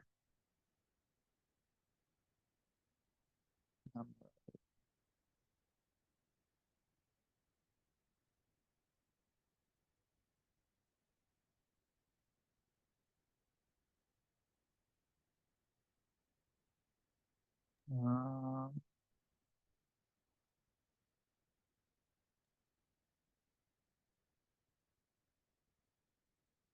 I'm just like realizing now I'm just not a math guy. Like when it comes to math, it's just swing by me. yeah, there's a um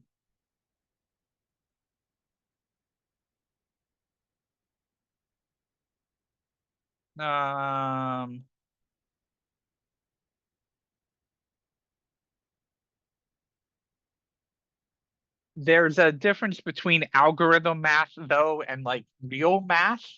And so that's kind of interesting about advent of code is that like the first couple days aren't like real math, right? They're just like basic um adding and subtracting and like, and then you get to like week 14 and you realize you've got, or day 14, and you realize you've got to use like least common denominator. And I'm like, I haven't done that in 20 years. Okay, I'm done with this, So advent of code will get to that level, but it doesn't normally start there. Or it will use something where you're like, oh, perimeter, I remember how to calculate the perimeter. That's all the numbers on the outside, right? And so like you can kind of figure it out. But it will reach a point where it gets too math based, and then it's tricky. I'm just trying to figure out multiply number by itself gives you the I think maybe I can try this one. Given a non-negative integer, return the square root of x rounded down to the nearest integer. So if you get 4, the square root of 4 is 2, so we return 2. The square root of 8 is 2.82 since we round it down to the nearest integer. So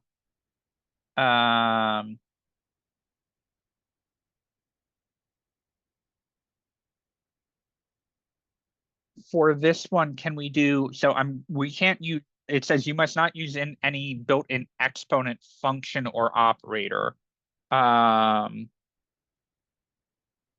Isn't there I mean, this one, I feel like I'm cheating here, but I'm going to try it anyway.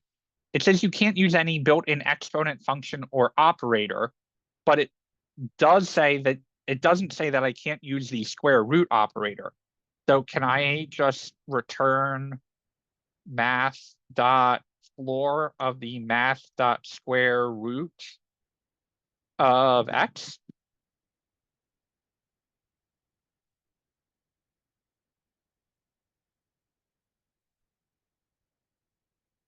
Accepted, accepted. The return integer should be the non-negative as well. So we'll do a math dot absolute on that and run it. And 8 and 4 were expected. Let's do a test as well and say my square root of -8. And will it show me, can I console log that? I don't know if it will let me see the console.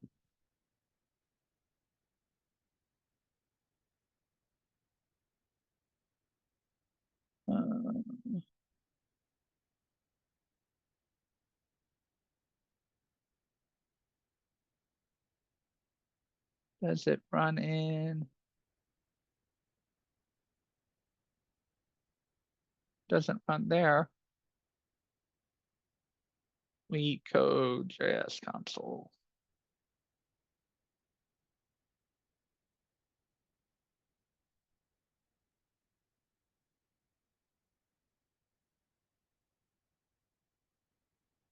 Huh. All right, well, let's submit it and see what happens. Does anyone have questions on this before we submit it? So a couple things that you want to make sure that you're dealing with. And this is kind of interesting because every programming language is going to be a little different. In JavaScript, the square root function is built in. So they told me that I'm not allowed to use the power operator, but I don't need to use the power operator because the square root operator is built in. So at first I took the square root of whatever number they gave me as the input. Then I floored it because it says round down to the nearest integer. And then it says the returned integer should be non-negative as well. So by taking math absolute value, I'm basically chopping off the negative if there is a negative part of it. So those are all kind of built-in functions. If I submit,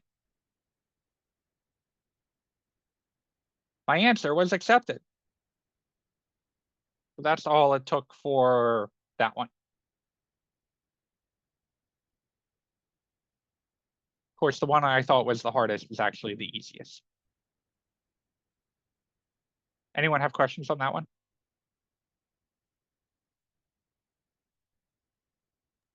We could also make this a little bit harder. If you said, well, that is cheating, don't do it with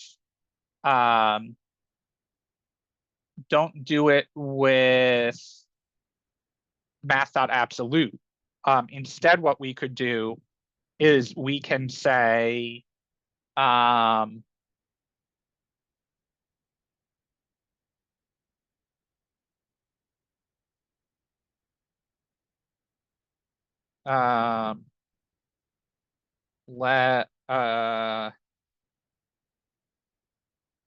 we could say let current number equal 1 and while now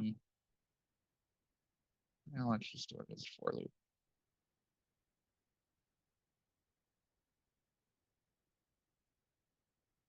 Let's say 10,000 I plus, and then we could say const square result equals I times I, and then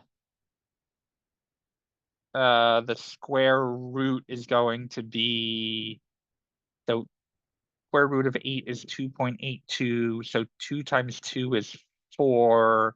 How do we compare that to 8? Maybe we can't do that with a square root.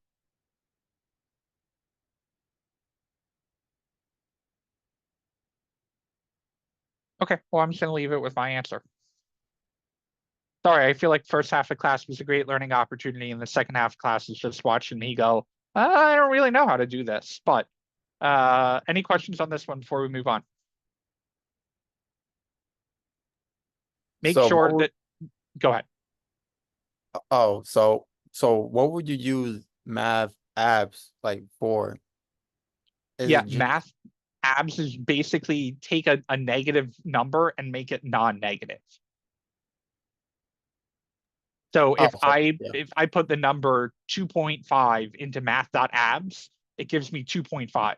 If I put negative 5.5 in my math.abs, it gives me 5.5. So it's So that's- basically saying, give me the non-negative version of this number. so you will only use it for like negative numbers. Or a positive number that you don't know could be a negative number. Right, so if you give math.abs a positive number, it does nothing. If you give it a negative number, it just removes the negative.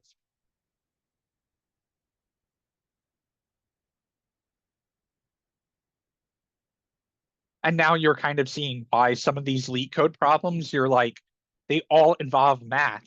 Like nothing we have learned in class has needed math yet. Why do I need math? And that is why a lot of people crap on LeetCode or on technical interviews, because they're like, well, testing you on how to use some data structures is good, right? Like we want to make sure you know how to use an object or an array, or we want to make sure you can use data from a JavaScript API or from JSON and extract it and build an interface using it. But do we need to test you on knowing the 3 built-in functions in JavaScript for doing a calculation. All right, let me look at, see if I can solve Pascal's problem, or I will go for climbing stairs. Climbing stairs, I'm pretty sure will require recursion to solve it, and that's the only reason why I'm hesitating on doing it. So if the input is 5,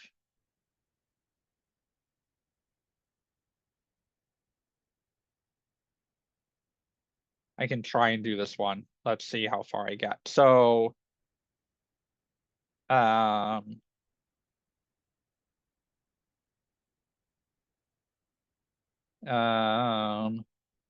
equal an empty array,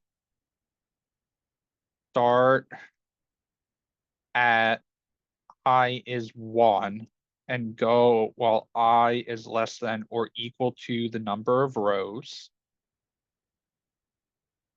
I plus plus. So that's going to loop us through each one of these rows.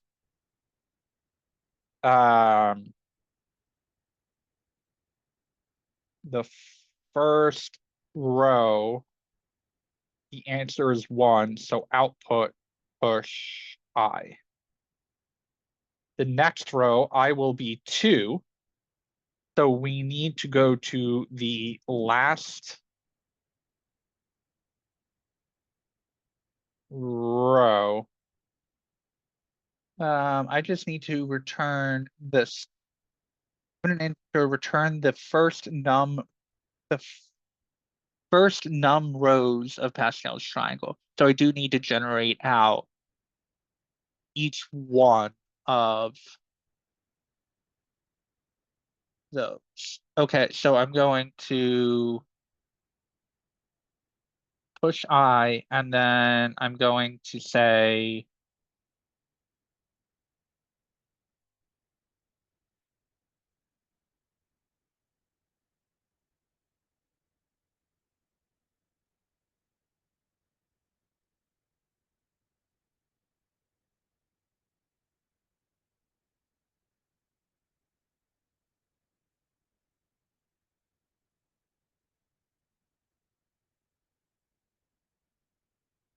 I need to go down, but the final result is a flat array. God, this is why I hate technical interviews. All right, give me a minute to think.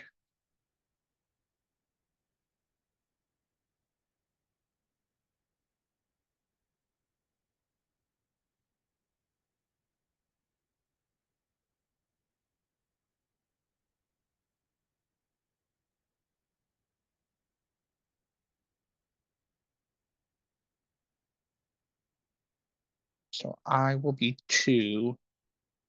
So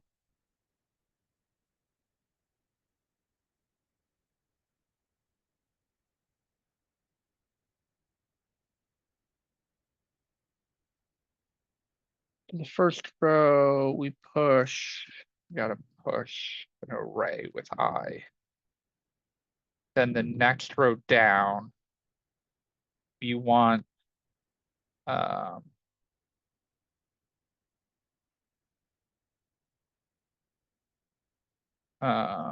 row length to be based off of whatever the last row was.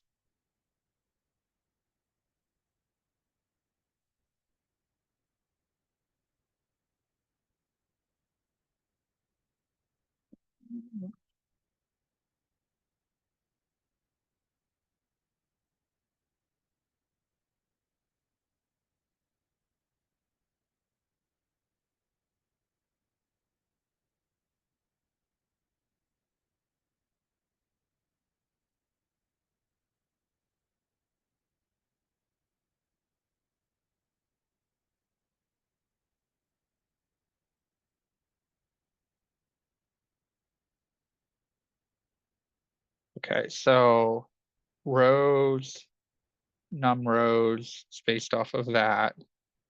Then we're going to come down and say based off of the row length, while the row length is less than or equal to the I length plus 1, row length plus plus.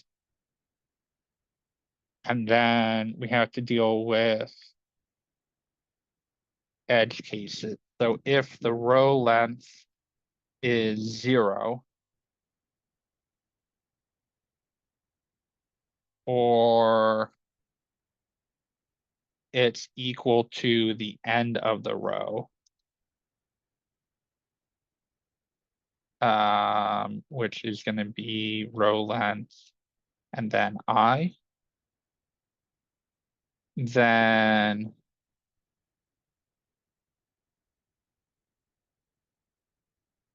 we are going to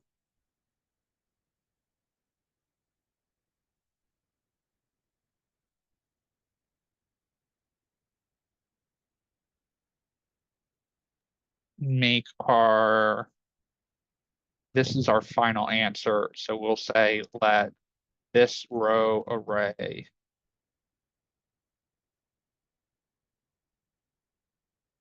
start out as that, then this row array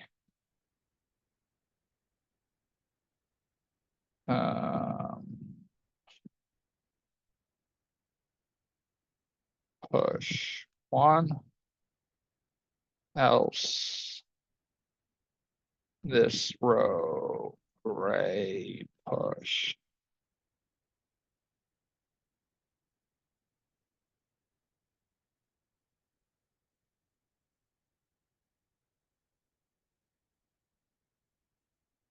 Problem is it's got to be the sum of it.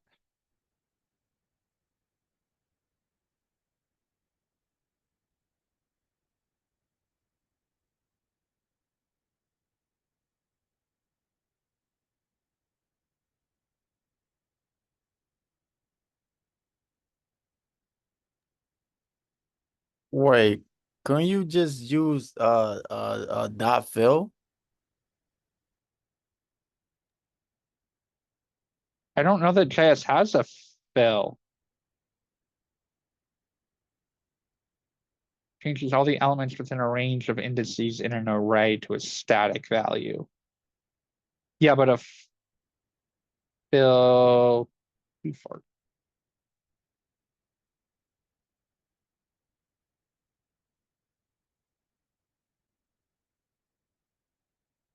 Yeah, but a fill is going to repeat the value, right? So it's just going to go 666. It's not going to let you do the fill of 1 to 1.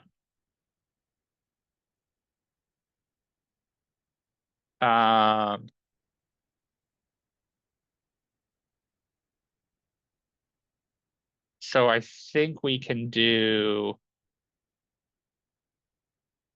this, and then this is going to be based off of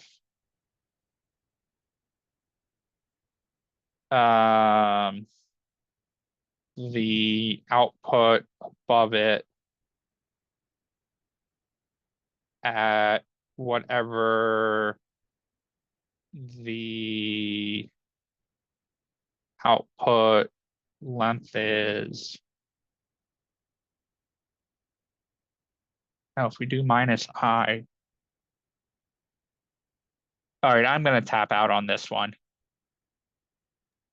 This is one that I think I have to get paper and pencil out to solve. And I don't think that anyone is benefiting from watching me struggle through this.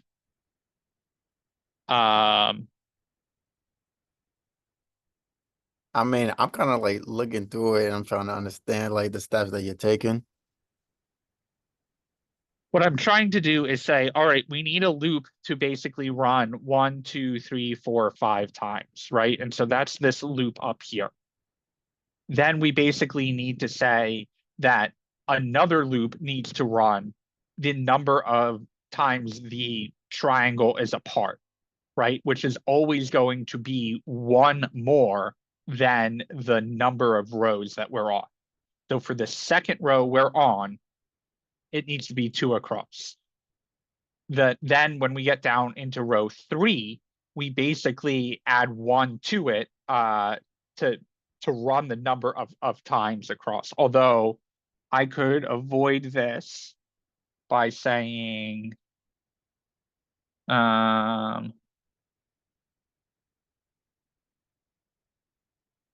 if I zero index this might be easier. Let's just call this J for the sake of it.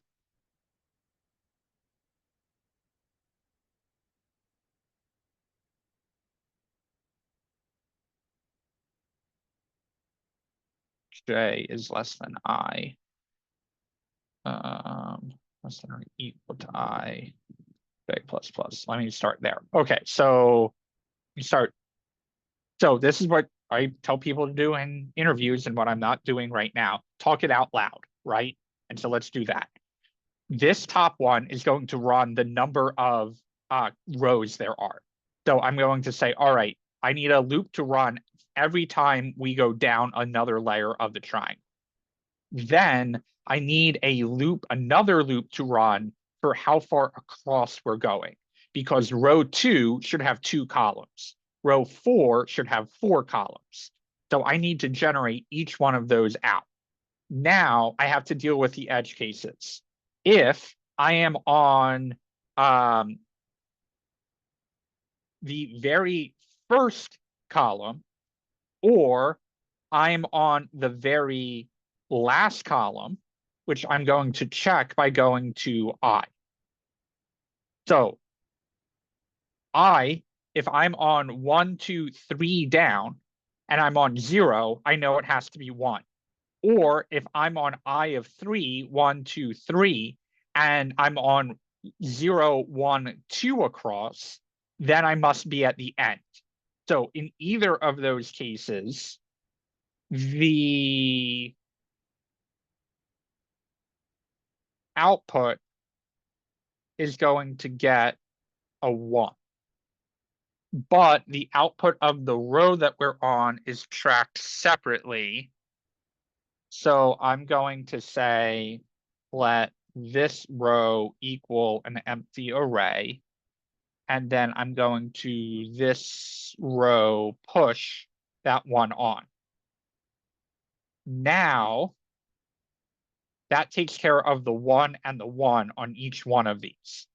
But if I'm on any cell in between them, the way that I get that sum is by saying, go to the row above it, which I'm going to say, let row above equal my output of I minus 1. And I'm going to say then this row dot push.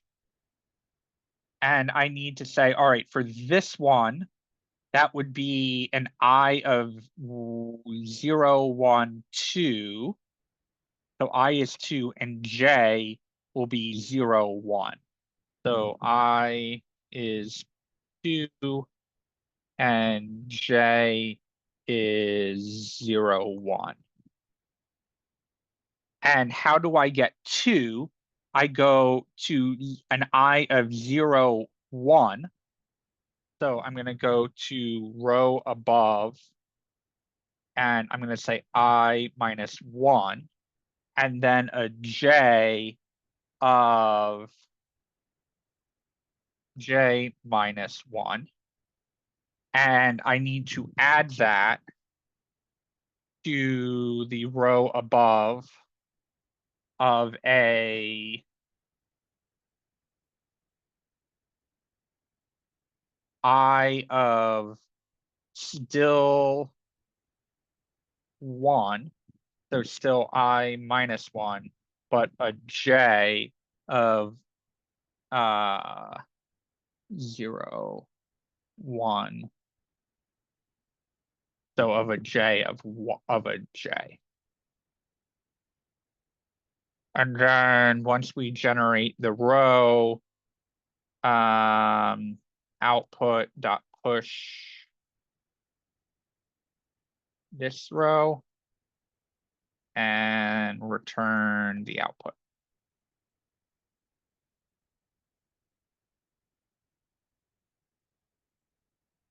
And we get some NANs.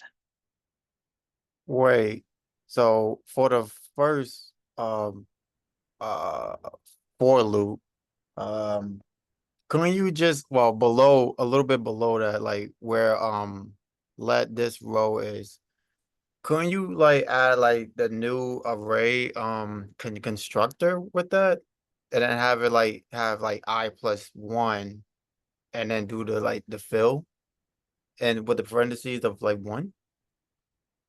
The fill is always going to fill the same number in. So it's always the only thing a fill will do is saying like, oh, I've got an empty array and I want to put the number 5555 in 5 different indexes. That's what the fill will do. So the fill won't do the sum math in order to fill this in.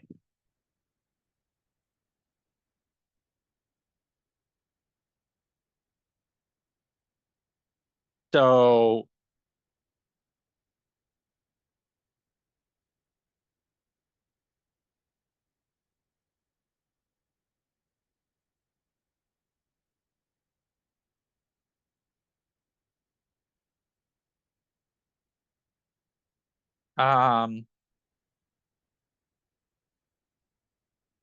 well, and I know we're close because now we're getting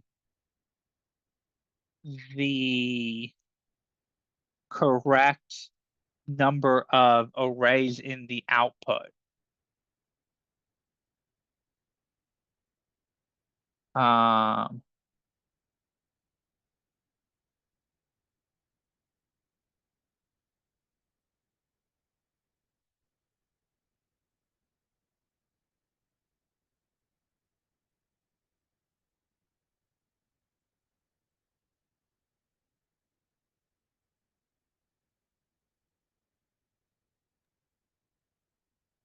Yeah, I put in the chat like I I asked chat GPT how to do it, and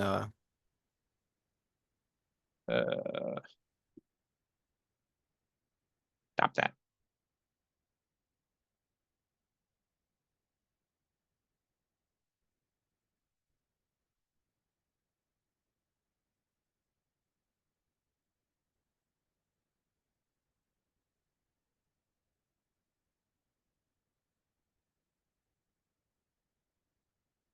Yeah, the fill is just generating out the length of the array, but then it's using that row J is based off of current triangle push, return triangle.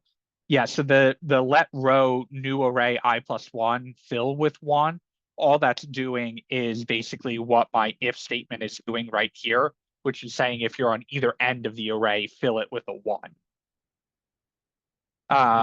So I think I'm pretty close. I'm just doing something wrong. I, J, row above, I, J. Oh, row above is a multi-dimensional array. So let's base it off output instead.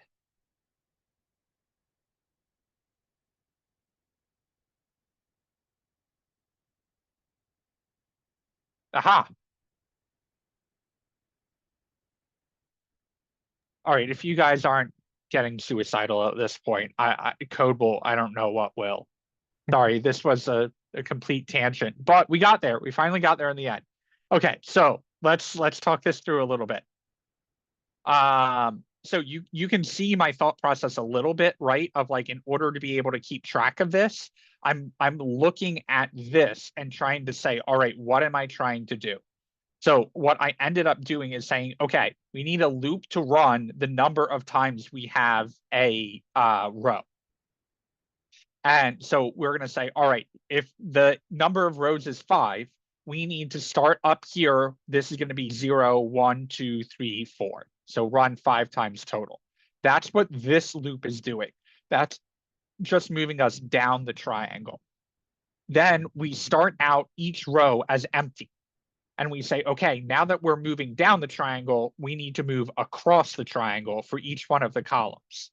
So we come in here and we go, all right, run this the number of times that this loop is based off of. So if we are in the first row, only run this loop once. If we are in the 5th row, we need to generate out 5 columns. So go 0, 1, 2, 3, 4, 5. Then come in here and say, okay, if we are at the beginning or end of the column, what do we mean by that? Or at the beginning or end of the row? Well, if J is 0, that means we are here, here, here, here, or here. Every time we are at the beginning, it will always start out as 1. Okay, what about the other side? Well, when J equals I, well, if we are in row 3 and in column 3, we must be at the end of the array. So because of that, also make that a 1. However, if we are not at the beginning or end of the row, we have to do some math. What math do we need to do? Well, for this one, if we are in row 1, 2, 3, and in column 0, 1, 2, we need to do some math. So what we do is we look at 1 above and to the left. So we say 1 above and 1 to the left. But when we're looking here, because this is offset by 1, we still have to go up a row, but then we're looking at what's directly above it, which is here. So what we end up generating out is saying, okay, now take the 1 above it to the left, take the 1 above it to the right, add those together, and that's what we push into the row. Then once we are done generating out all of the numbers based off of the number of columns there need to be, take that output of this row, put it into our final array, and then finally return all of that out. And I hope to God this is accepted.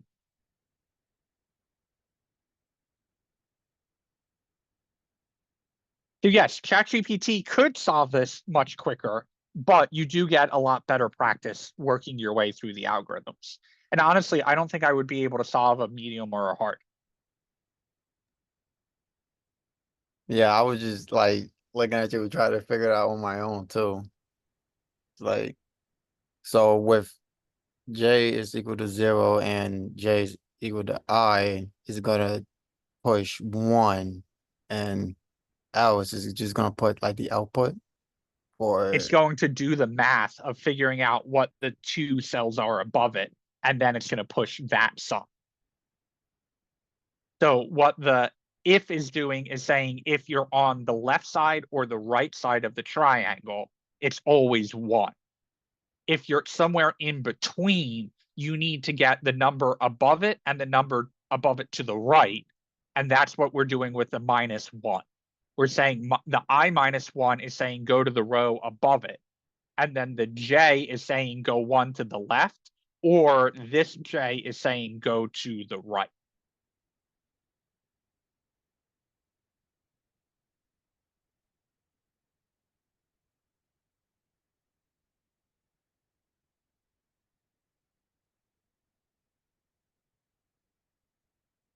All right, I fried everyone's brains. May have been a competition between who fried your brain more, Ryan on Tuesday or me tonight. Apologies for that. Tomorrow we will be, I'm sorry, early next week on Monday, we will be back on our regular scheduled curriculum. We will be diving into SQL and the database. We will do a week with SQL, and then we will turn our attention over to full stack development, making our own API. We will integrate the database into that. And then we will ultimately be integrating our own APIs into our full stack applications on the front end. And from there, we will be integrating all of that into your Capstone. So we will be back to regular stuff from here on out. I know the last 30 minutes of class really went off the rails, but still fill out the 30-second feedback form on both your thoughts for tonight and how overall the week went. That feedback is always super valued.